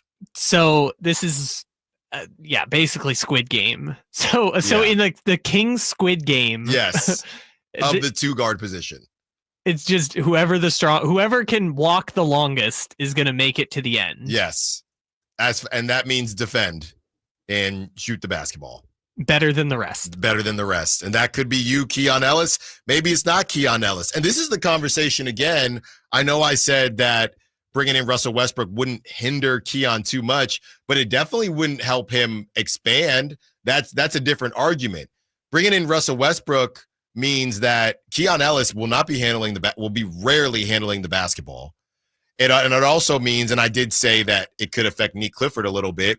If you wanted to see where Nick Clifford could go as far as handling the basketball, that's not really happening either. I know it's just a year, but a year matters. Ask Devin Carter whether a year matters. And Devin Carter, let's say they do the Terrence Davis thing. Devin Carter is basically cooked. That's how I see it. He is cooked. Or he's really got to try and fight to prove himself for minutes. Because we talked about this earlier, right? Practice matters a lot. We knew that Anthony Richardson was not good when he couldn't practice well. And that's part of why they got to the point where they were like, well, just take Daniel Jones. Is he good? Better than Anthony Richardson.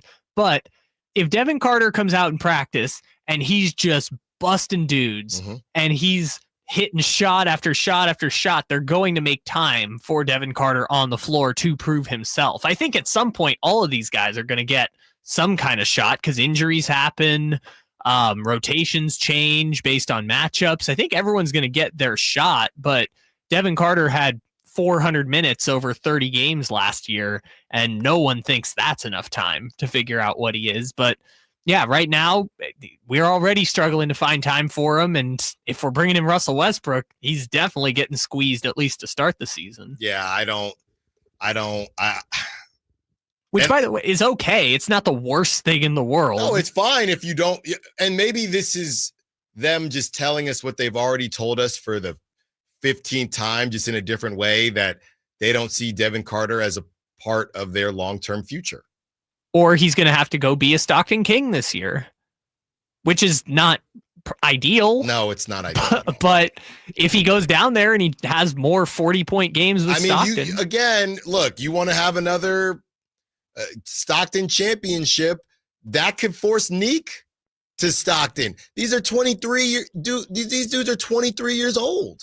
Yeah, but that's why it's weird that they took so many older players. And look, Isaac Jones is an example of like it working, but he's an undrafted pick. It's not weird that they took older players.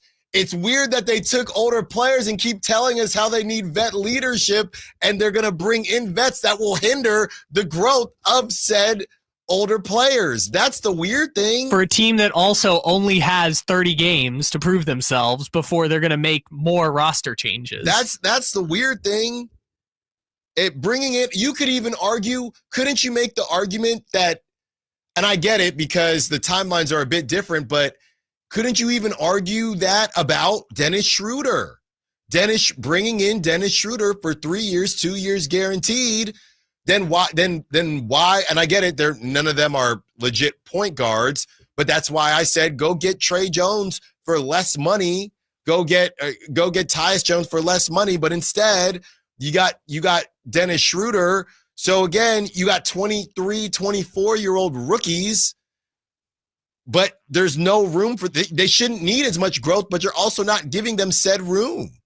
Yeah, I guess, though, the situation with Schroeder is a little bit different because they needed a point. The problem wasn't bringing in Schroeder. The problem is that they still have 4 of their 6 best players play the same position. Yeah. Right? We thought that one of them was going to get moved. I think for a while we thought it was going to be DeRozan. And then the last 2 months, we've pretty much thought it was going to be Malik Monk because that's the player they're trying to trade. So the fact that they're going to go into the season with Levine, DeRozan, Monk, Keon, all jockeying for minutes while adding Dennis Schroeder and changing basically nothing else except going from Jonas Valanciunas to Drew Eubanks and, getting Nick Clifford instead of Jake LaRavia, which is not really that much of a difference. And Maxime. According to Chris Watkins and Brennan, Maxime's not going to play out the gate. So we'll see. He just got to earn his keep. That's all. Sure. I mean, hey, we're looking for anyone who can play back, anyone who can sit in the corner and shoot threes. So Maxime, if you can sit in the corner and shoot threes, we'll find time for you. But I think the bigger thing is the lack of other moves in addition to Dennis Schroeder that makes it confusing. So, this stuff comes out, and also Anthony Simons being connected to the Sixers and the Nuggets. Not sure how either of them are going to pull that off. But if you are interested in Anthony Simons, does that mean that, as these 2 guards are coming back into style, Malik Monk is going to come back to Sacramento, or at least they are starting that conversation or trying to warm that back up with Malik and Anthony Simons? People are checking in on him. What does it say about a DeMar DeRozan, similar to Anthony Simons? Obviously, Anthony Simons is a newer version just based on age and his ability to shoot the 3 ball. But, all of these types of guys, does this say that maybe DeMar DeRozan is next in line? Who is interesting, and maybe they don't have the money, but it's the team that I continue to throw into every conversation. If the Bucks might be interested in an Anthony Simons, I don't know how they would do it. If I don't know that the Celtics would want Kyle Kuzma, but that is just a dastardly combination. Look, if there's anybody, these cultures matter. And if there's any culture that can save Kyle Kuzma, it's the Boston Celtics. It's that psychopath Joe Mazzulla. Yeah, it is literally the Boston Celtics. But what does this mean for DeMar DeRozan? Look, man, I've continued to be a bit confused as to how this summer went for DeMar DeRozan, what his plan was, what these conversations were and how they happened. And is this how DeMar thought the summer would go? Did he change his mind to some degree? Did he like what Scott Perry had to say? But if this is going to note that these 2 guards, we'll see what happens with a Cam Thomas, but that these 2, and Quentin Grimes for that matter, are coming back into play. The only reason I don't put them in a crazy separate conversation than DeMar DeRozan is because none of these dudes, I don't think, are your number 1 options of the future, right? They're all kind of 25 to 27, closer to 30 than to 20. Anthony Simons, Cam Thomas, Quentin Grimes, all these guys, they're all different levels, but none of these teams that are interested are thinking, this is going to be my number 1. They all shoot the 3 ball better than DeMar, but I would say that you can depend. The problem is, if you're looking at Anthony Simons at what is he making, 27 or 20? He's making slightly more than DeMar.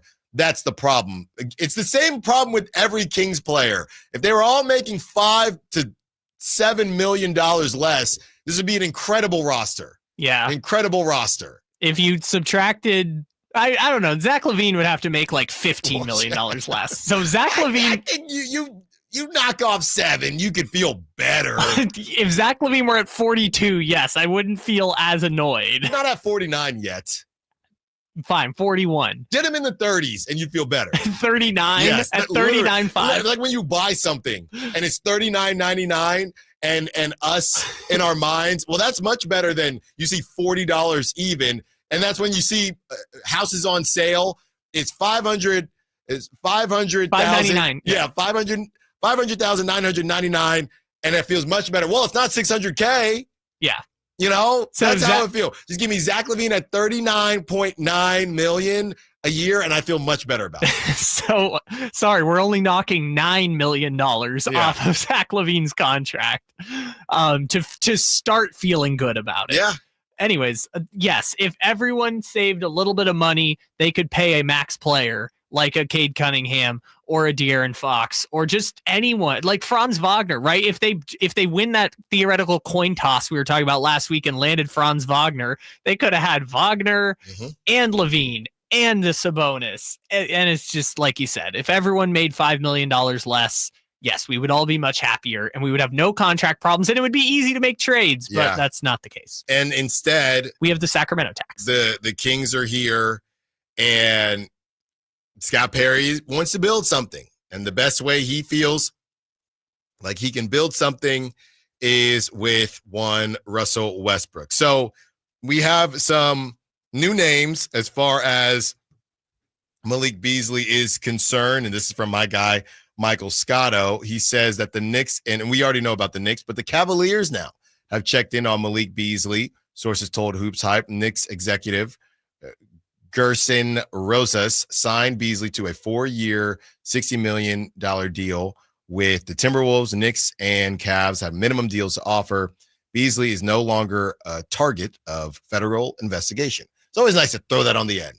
No longer a target. No longer being investigated for crime. So, yeah, I mean, the Cavs are just still in a weird spot. They have a lot of offense, but they don't have enough or didn't have enough when it mattered most. I think the Cavs, it's weird when a team is about to implode and then they have a good season. That doesn't mean that everything is chill. I think we should be on high alert here, especially with the Pacers not having Halliburton and the Celtics not having Tatum. We know it's either Cavs or Knicks as far as a favorite in the Eastern Conference. If this is it, this could be it for the Cavs. This whole thing obviously they're going to stick with Donovan Mitchell because he decided to stay, but the Darius Garlands, maybe Jared Allen, I don't know. There could be some big changes if the Cavs don't at least get to the finals. Yeah, I think that Cleveland is going to have to move one of those players only because they're going to be in the second apron, right? I'm talking about Jared Allen, Evan Mobley, Donovan Mitchell, and Darius Garland. I think Jarrett Allen's probably the most likely, if only because you can find a Daniel Gafford or someone who kind of does what Jarrett Allen does for slightly less. But yes, this is kind of their last chance to get there before Mobley's on a super max and Donovan Mitchell is on a super max and Darius Garland's on a max, and they're just not going to be able to pay everybody. So to your point, yeah, this is kind of not all or nothing, but all or we're going to have to retool. Man, oh man, I cannot believe what I just saw. It is, I don't even know how to explain this. It is a perfect poo-poo platter of Allen's favorite quarterbacks that never made it. All they need is an opportunity, and the Raiders are in need of a backup. How many jerseys am I going to have to buy? You don't want to move. There's a quarterback out there that just got released. And we already talked about one. We still have that one, and there's another. Allen's dreams of the perfect quarterback room could be coming to fruition for the Raiders. Don't move. That's coming up when we return. Allen Stiles, Sack on Sports. Sacramento weather is brought to you by the Roseville Auto Mall. I'm Tamara Berg in the KCRA 3 Weather Center for your Monday, focused on mainly sunny skies and temperatures this afternoon pretty toasty. Highs will peak today in the mid to upper 90s. And if you look off on the eastern horizon or if you're traveling to the Sierra, be prepared for some thunderstorms through 8 o'clock this evening. Get the latest forecast on the KCRA 3 News and the KCRA 3 app. The Roseville Auto Mall is Northern California's ultimate destination when looking for your next vehicle. Find the largest selection with 20 top brands and get huge savings during our Labor Day sales event going on now at the Roseville Auto Mall. Driven to be the best. This is Allen Stiles on Sacktown Sports 1140, and the big deals are rolling in at Folsom Buick's GMC's end of summer sales event. Right now, take home the 2025 Sierra 1500 Crew Cab Denali with $13,500 off MSRP, or lease it for just $699 a month for 24 months with $5,999 due at signing. This is your chance to drive the bold and powerful Sierra 1500 Crew Cab built to stand out on the road. When the summer ends, so do these deals. So don't miss out. Visit FolsomBuick.com today. Hey, this is Greg Papa. Are you working through a major insurance claim? Sunpoint Public Adjusters can help. Sunpoint prepares, presents, and negotiates your claim with the insurance company, working only for you, making sure you get everything you're entitled to, not what just some adjuster working for an insurance company thinks you should get. Call Sunpoint today at 888-247-7865 or contact us at sunpoint.us. Sunpoint Public Adjusters, the gold standard in public adjusting. License number 2N14884. For over 90 years, Hagen Oaks has partnered with the biggest brands in golf to bring cutting-edge technology to your game. Our one-of-a-kind total game fitting offers a level of experience and precision that is unmatched. From driver to putter, footwear to golf balls, our TrackMan-powered performance studios, 3D footwear scanner, and Ping's Ballnamic ball fitting kiosk ensure every piece of your gear is tailored to your swing.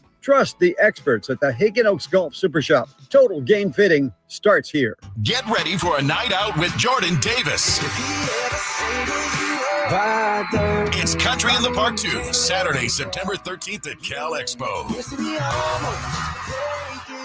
Along with special guests Mitchell Tenpenny,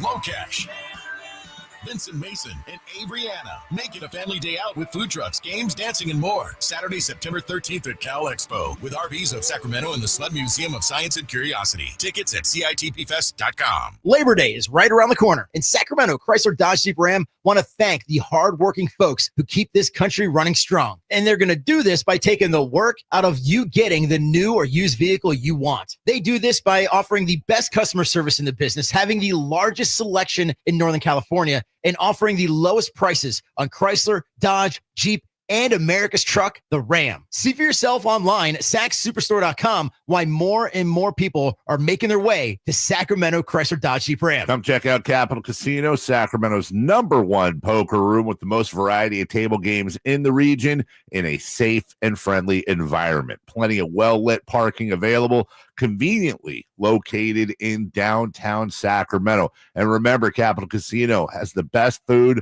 the best service, and the best action. 411 North 16th Street in downtown Sacramento. For more information, log on to capital-casino.com, and please gamble responsibly. 1-800-GAMBLER. Hey, it's Allen Stiles. Have an injury? Call downtown. DTLA Law Group, an injury law firm, has many happy clients in Sacramento and the surrounding areas who have called downtown. Get paid for your injuries from slip and falls or auto accidents. One of their most recent settlements was $1.5 million for a motorcycle accident. Have you had an auto accident? Call downtown. Text injury help to 40222. That's injury help to 40222. And visit them at calldowntown.com. Text charges may apply. Mike Rowe here with a quick question. Is your concrete sinking? Whether it's your driveway, sidewalk, or patio, those uneven surfaces are not just ugly, they're dangerous. That's where Groundworks comes in. They use state-of-the-art concrete lifting solutions to prevent tripping hazards, and they're the best at what they do. Schedule your free inspection at groundworks.com/row. And while you're there, check out my latest dirty job. It's a good one.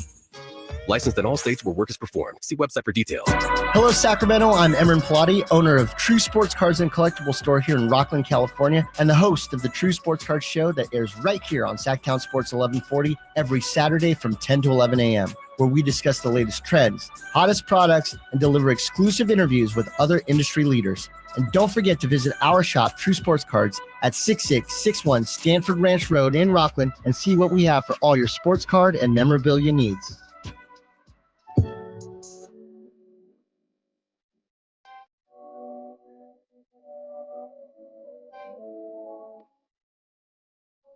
Allen Stiles. Watch the show on youtube.com/Sacktown Sports 1140. Or listen on the Sacktown Sports app. It is just one of those days, okay? And we have an opportunity the Raiders do to grab not one, but two of Allen's guys. Okay? And I know what you're thinking, Allen, if they got released, they're probably not that good. Yeah, but it's not that simple. Okay. Since when has being good been a bar for being Raider quarterback? There are a couple what ifs in sports. Okay? And these what ifs can change the course of time. What if Mike Trout didn't have his injuries? What if Bo Jackson didn't hurt his hip? What if Ken Griffey Jr. didn't have those injuries later in his career? And what if Hendon Hooker didn't tear his ACL while he was at the University of Tennessee? He would have won the Heisman.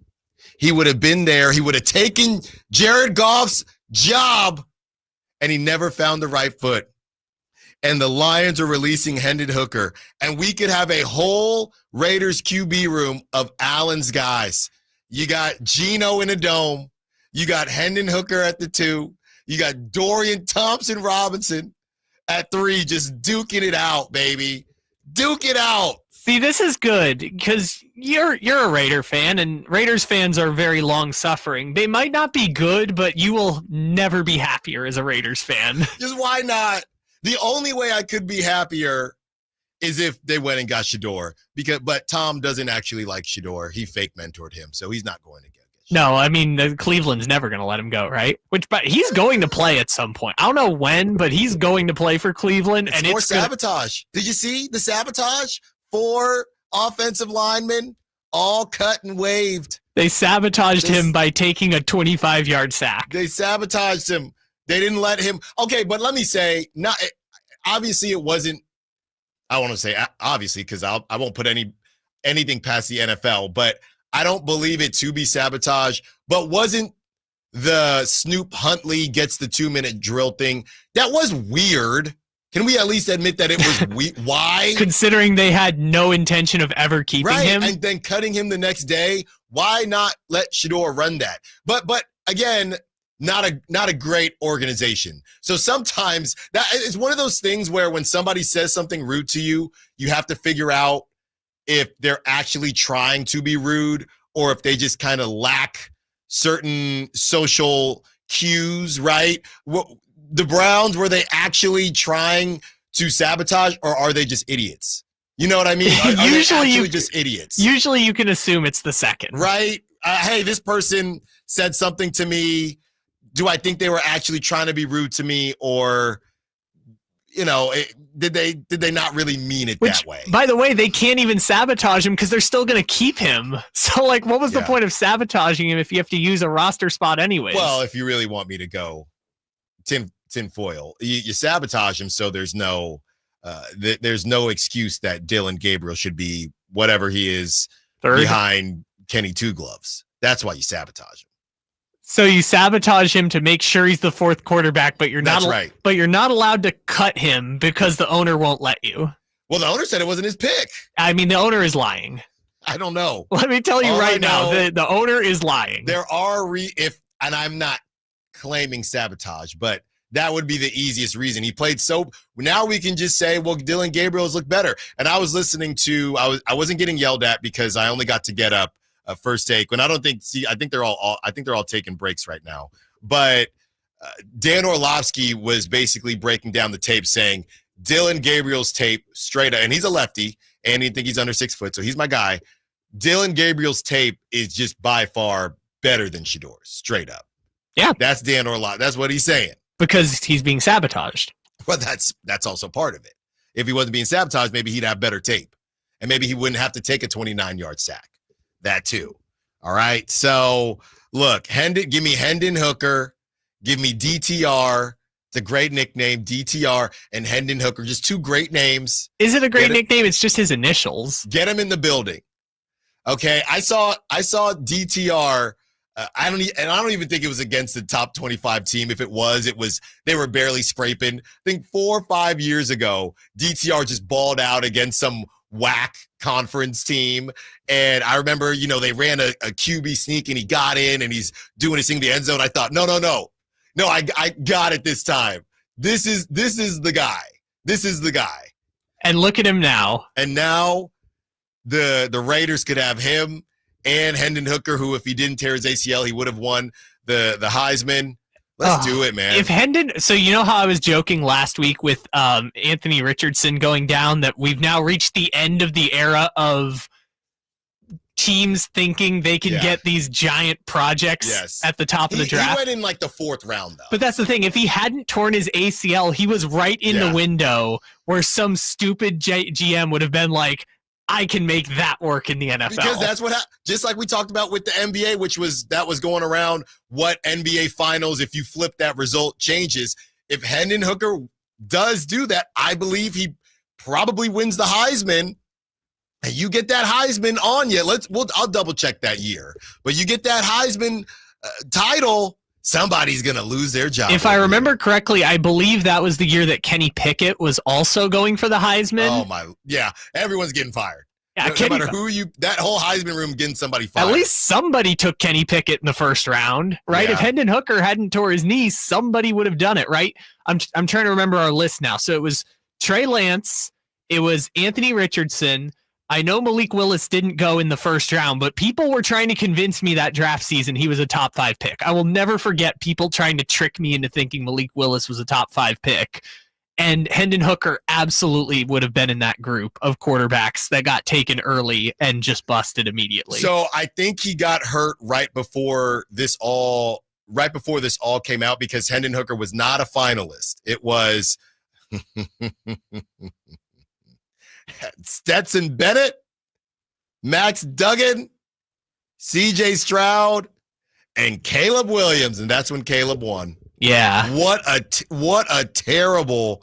I mean, CJ and all that we can confirm right now is kind of CJ.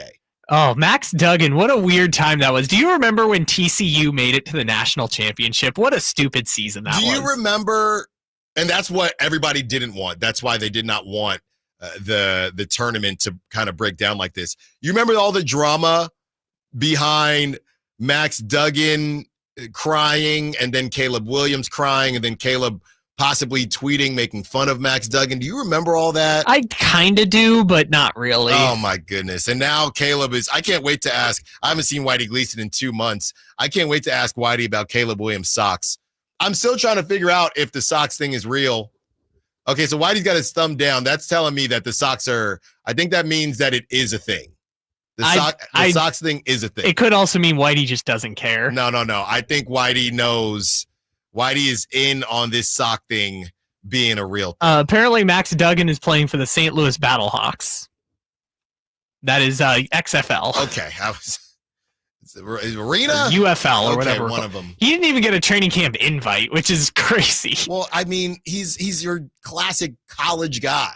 He's no DTR. But he made it to a national championship game, which is why college football is so dumb, is that we had Stetson Bennett versus Max Duggan in a national championship game. And college football is back, and they're in Ireland. And Hawaii. And they're in Ireland and Hawaii. By the way, did you see the cool story with the Hawaii kicker over the weekend?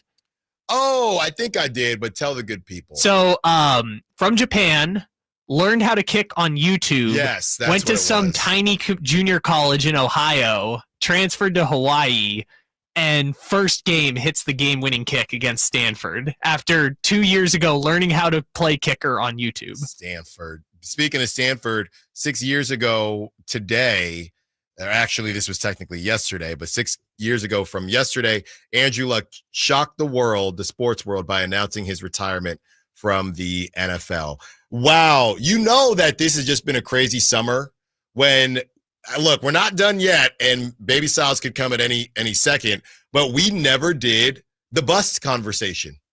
We never did the classic summer, who's a bust, who's not a bust, what constitutes a bust. Can you be injured and be a bust? That's how crazy the Kings have had us. So thank you to Brett Siegel again. Thank you to Jonathan Kuminga. And thank you to whoever else we talked about, and to trade candidates. The illegal fishermen in Natomas. Somebody on the text line says, Alan, can you imagine if you saw Kevin Love illegally fishing in North Natomas? Would I let him pass, or would I take video of him? No, you would do what I didn't do to Devin Carter, you'd be like, hey, Kevin, I'm Allen Stiles. I'm on the radio. So do you have a permit? Doesn't matter because it's illegal. Why don't you take a walk with me? I got somebody I want you to see. Come on my podcast. Well, there's somebody I want you to see and hear on the other side. Whitey Gleason returns for a little crosstalk to close out the show. Allen Stiles, Sacktown Sports. The Carmichael Dave Show with Jason Ross. Good for him. Remember the 209 Dave, what if you turn this into his bit into a bit and continue to pretend like you don't know? I don't hate that. No, Kyle's going to narc on us. Yeah, he will. Kyle's a narc. What a narc. You know how you know he's a narc? Oh. Those pants. Could that be our new promo, please, instead of Weird Media? You can listen to the Carmichael Dave Show with Jason Ross Monday through Friday from 6 a.m. to 10 a.m. on 1140 a.m. YouTube or the Sacktown Sports app. Chronic migraine, 15 or more headache days a month, each lasting 4 hours or more, can make me feel like a spectator in my own life.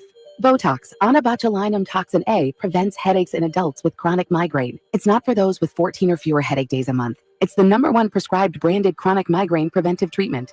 Prescription Botox is injected by your doctor. Effects of Botox may spread hours to weeks after injection, causing serious symptoms. Alert your doctor right away, as difficulty swallowing, speaking, breathing, eye problems, or muscle weakness can be signs of a life-threatening condition. Patients with these conditions before injection are at highest risk. Side effects may include allergic reactions, neck and injection site pain, fatigue, and headache. Allergic reactions can include rash, welts, asthma symptoms, and dizziness. Don't receive Botox if there's a skin infection. Tell your doctor your medical history, muscle or nerve conditions, including ALS, Lou Gehrig's disease, myasthenia gravis, or Lambert-Eaton syndrome, and medications, including botulinum toxins, as these may increase the risk of serious side effects.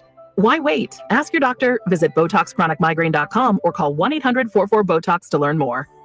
Making an Impact, sponsored by Grainger. Artist Rashid Johnson uses different mediums to examine race, identity, and masculinity. He hopes his work can bring joy to others. I'll tell you what I'm not afraid of. I'm not afraid to be vulnerable. The first thing that I learned to love outside of my family was art. For the ones who get it done, Grainger offers the professional-grade products you need, delivered when and where you need them. Call clickgrainger.com or just stop by. Get a bottle of Seafoam motor treatment for just $8.99 and receive 5 times O rewards points with the purchase at O'Reilly Auto Parts. O'Reilly Auto Parts. Is it me or is it musty? Oh, damp. Check the bathroom. Damp! Wait! Yeah? I'm ordering Damp Rid! Get rid of the damp by trapping excess moisture with Damp Rid.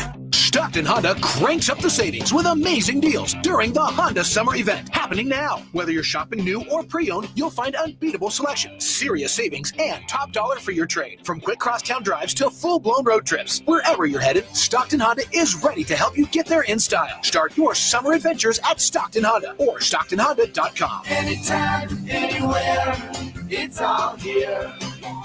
StocktonHonda.com. Attention taxpayers, if you owe $5,000 or more and have missed another tax deadline, you're officially on the IRS's radar. The IRS has resumed aggressive collections. That means wage garnishments, bank levies, even seizures of your home, car, or retirement accounts. If you owe $5,000 or more and missed the deadline, you're stacking new debt on top of what you already owe. Call Priority Tax Relief now. Their experts fight back fast and are saving their clients millions in tax debt every month. I owed over $50,000. And they settled it for pennies on the dollar. These guys are as legit as they come. After speaking on my behalf with the IRS, my entire debt of $25,000 will be eliminated. Whether you've received collection letters or you're already facing liens and garnishments, call for your free consultation. There are no upfront fees. Priority Tax Relief. Let's make your taxes our priority. Call 800-406-1584. 800-406-1584. 800-406-1584. Priority Tax Relief. Carmichael Dave here for my friends at American Energy Heating and Air. Yes, I always tell you they are a family-owned operation, been in business since 81, A-plus Better Business Bureau, but it is hot. We are in those Sacramento hot months. I want to focus on them being your second opinion partner. What does that mean? Maybe you've got somebody you're working with or you've worked with in the past in the HVAC world. Guess what? They want to give you a second opinion. How much does it cost? Nothing. Nothing. You call them up and say, hey, can I get a second opinion on this deal? They come out and they either say, wow, that's a great deal, you should feel better about that. Or they say, we can beat that price. And usually they're going to beat it by a lot. Guess what? You just saved money and it didn't cost you anything to find out. It's a no-lose situation. Go with a trusted company. American Energy, 916-520-9990. That's 916-520-9990 or AmericanEnergyAir.com. Jingle Singers, take it away. Call 916-520-9990 now. High Voltage Live boxing action returns to the venue on September 6th as Uppercut Promotions presents 6 big fights featuring undefeated fighters. Thunder Showdown September 6th at the venue at Thunder Valley Casino Resort. Tickets at Ticketmaster. Fight cards subject to change.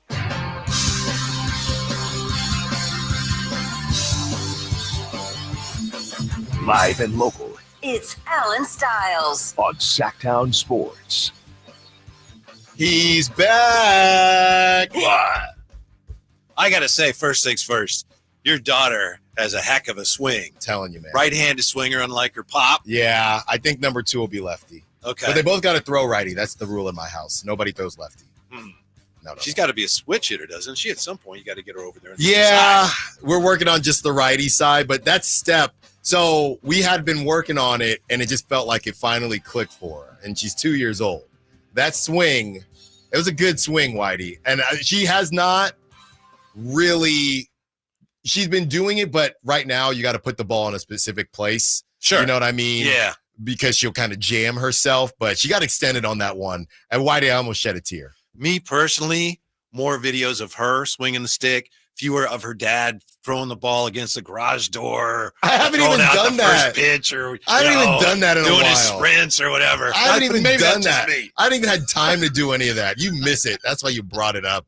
Whitey Gleason joins us. Yeah, but I couldn't believe she put that swing together inside the baseball, foot down, hips then hands. Yeah, it was incredible. And I'm telling you, yeah. I mean, look, we're looking at Stanford right now, but we'd be willing to go SEC. She's got ball players on both sides, right? Yes. Yeah. Yeah, we'd be willing to go SEC. Mama's a better hitter than you, I hear.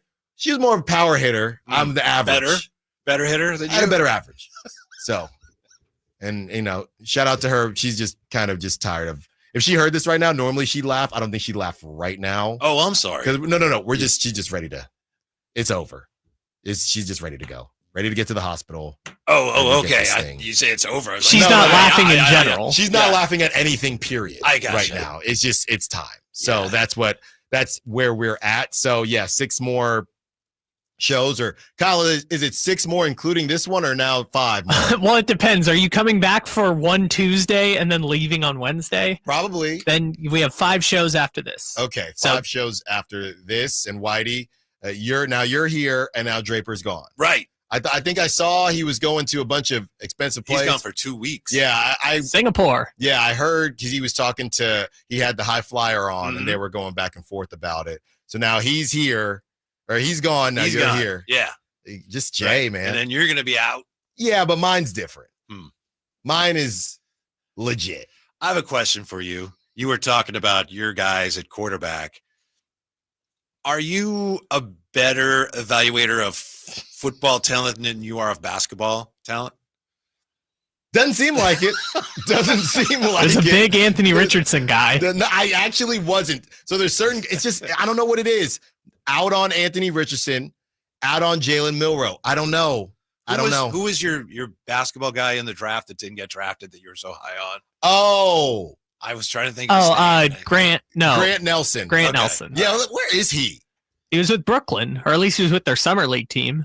Let's see here. He also, I can't get over the fact that the player he was most high on after all that draft evaluation last year is Tajon Salon. I thought that's what you were going to say. Who might be the worst draft pick of the last 5 years.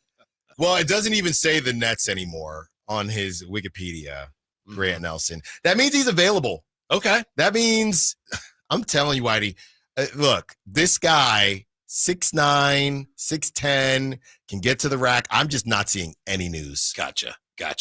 My new goal, Alan, for you and I is, and maybe we can get it done before you go on your paternity leave, I want you and I to produce a clip that they're able, that Frankie or Chris or whomever puts on the website, like, Alan and Whitey discussed whatever, and it's good enough to be clippable. I don't know what you mean. You know how you have stuff on your show that they clip, like on the website. Right. Well, I want us to do one of these about something that's good enough where they you want an actual segment. Yeah. Okay. On something. Okay. Before I leave. Isn't that something to shoot for? We probably should do that like tomorrow. Okay. Or this week. But I'm going to need you to sit there. Oh, will you? Okay. What is a good topic? Yeah. Why do you come up with the topic? Okay. Okay. During this time, you want to do it? Yeah. Like During the throwback, crossover, like when we that's used to my do goal. shows together? Yeah. Okay. Yes. That would be, it's like a goal. It's like, I want to do something with Allen. Sure. Rather than just, hey, how are you? Well, you got to not make fun of me. You got to not make fun of me. I never do that. No. That's part of the problem. If I'm being serious, even if you don't agree with my, even if you don't agree with my Grant Nelson is the Hendon Hooker of Tua's, right? You got to agree with that. The banana is the pizza. You got to just follow. Ferraris. You got to just power through it. That's the only way this thing works. Whitey, this is what I've learned after months of doing shows with Allen. You just got to yes and whatever he says. Oh, okay. You are but his humble improv partner. Gotcha. And he's going to say whatever he wants. Right. And you just got to yes and it. How about this? How about Jacoby Myers to the 49ers, huh? Can we get that done? I don't want that. Why?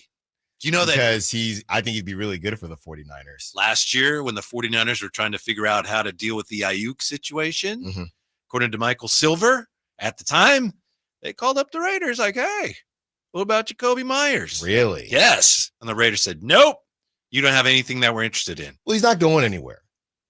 They give them Juwan Jennings and we'll swap and right. But then you're just paying a different receiver. I Juwan know. wants to get paid. They're both paying different receivers. Isn't Jacoby Myers better than Juwan Jennings? They're basically the same player. Pretty close. Yeah, I'm with you. And Juwan Jennings, I know you've got you've got equity in the program and everything, but he's unhappy. Are you gonna just say, look, we'll give you more money? 2, are you gonna say, sorry, you're here when you're just gonna have to play, or are you gonna trade him? Those are basically, as Larry Krueger pointed out, those are your 3 options if you're the 49ers. Well, I mean, it doesn't hurt that they kind of need Juwan Jennings right now. I mean, Cowan can't stay on the field. And look, Ricky Pearsall has been playing well, but his outside of obviously the tragedy of the shooting, even prior to that, he was struggling to stay healthy. So It sounds like you're saying pay him. I think you should pay him. I like Juwan Jennings. I think he could be a soft number 2 somewhere. I don't think he's an elite number 2, but I think he could be a number 2 somewhere. Yeah, I don't disagree with that, but I don't think they're gonna, or I think they would have by now. Yeah. I mean, you could do this. I'll take Juwan Jennings on the Raiders. Can you imagine? Juwan Jennings. Here you go. Hendon Hooker, Dorian Thompson-Robinson, Geno in a dome, Brock Bowers, Ashton Genty. See, I would try to poo-poo you, but I have Ashton Genty on my fantasy team now, so I need big time from the Raiders. You know? Yeah. I like it. You still got the other tight end, Myers. I saw somebody, funny you say that, Whitey. I saw somebody say, I have a weird feeling that the Raiders are going to trade Myers to the Niners. Somebody said that. Really? I think you're confusing the two. You're saying Mayer? Mayer, yes. Myers is the one who's already requested Jacoby a trade. Myers, yeah. Yes. Mayer is going. Okay. Myers wants to go. He stays. Yeah. Unless it's Juwan. Okay. We could work something out then. Yeah. And by the way, I have one little fly in the ointment of your trade, and I think it was actually Kyle's proposed trade. Oh, the one I loved. Kuminga in Toronto. Yeah. Yeah. I don't know how many people feel this way. I know Michael Pena feels this way. And I don't think he's alone. Some people, including the Raptors, think they might be good this year. I could see that. And especially in the watered down East. Now, they could be wrong. No, but I I've hear seen that you. a couple of places. I hear you. I think it's either if they're wrong, and if we get to the trade deadline, it's either RJ or I would say Brandon Ingram. That contract still that move still makes no sense to me. So if they're wrong, it will be because it's not working, and I think it would be RJ or Brandon Ingram, which as long as they have all their pieces, Kyle's deal could still work. Couldn't they still also be good just with Malik Monk and Moody, but with they could be better. Grady Dick I think starting? they really like Hampton, and they really like that last year he evolved as a playmaker. You mean Barrett? Yeah, sorry. I said RJ Hampton. Yeah. RJ Barrett. Thank you. I'm like, Yeah. okay. Where is RJ Hampton now? I don't know. He got traded in the Aaron Gordon deal, and I never heard from him again. My mistake. Wrong, RJ. So you think you got Meyer, RJ, Hampton, Barrett, right, all of them, right. Hampton's apparently with the Washington G League team. What's that look like? What, the Washington G League team? If Grant Nelson can't find his way on that team, even the Nets G League. You got Drew Timmy running around. Mm-hmm. What's coming up on the show today, Whitey? Today, Emran Pilati's going to be in later in the show to tell us about the most expensive sports card ever sold yesterday. Also, we're going to talk about something that should interest football fans, fantasy fans, and card collectors is quarterbacks. You may have talked about it too. Quarterback stock up, stock down for 2025. Who do you invest in? Oh, Bo Nix. I think you're right. Bo Nix. And I don't know. Some people are high on Drake May, but again, I was watching a breakdown and that roster it's not that it's Drake May, it's just that the roster is just not close yet. Mm-hmm. Also, I've finally figured out why the Kings want Russell Westbrook. Oh, I think I finally is like, okay, I'm not saying I agree or that it's a good idea, but I understand. All right, that's why they're after him. What time is that at? When do you want it, Alan? No. Just I need to know because I'm running around and I have it for just after 3. Okay, then that's when but I'm tuning in. we do take requests here. Okay, that's when I'm tuning in. You'll see me on the text line. Okay. And you will hear from Whitey Gleason, not Kyle Draper, but Whitey Gleason, Kyle Draper, Jay Johnson. Drive Guys coming up next. Thanks to all the callers, texters, Sack chatters. For Kyle Ledbetter, I'm Allen Stiles. Until tomorrow, we think. Secure the bag. Light the beam. Don't forget about the podcast. Don't forget my podcast. Gotta go. This is the story of the one. As a safety manager at a manufacturing plant,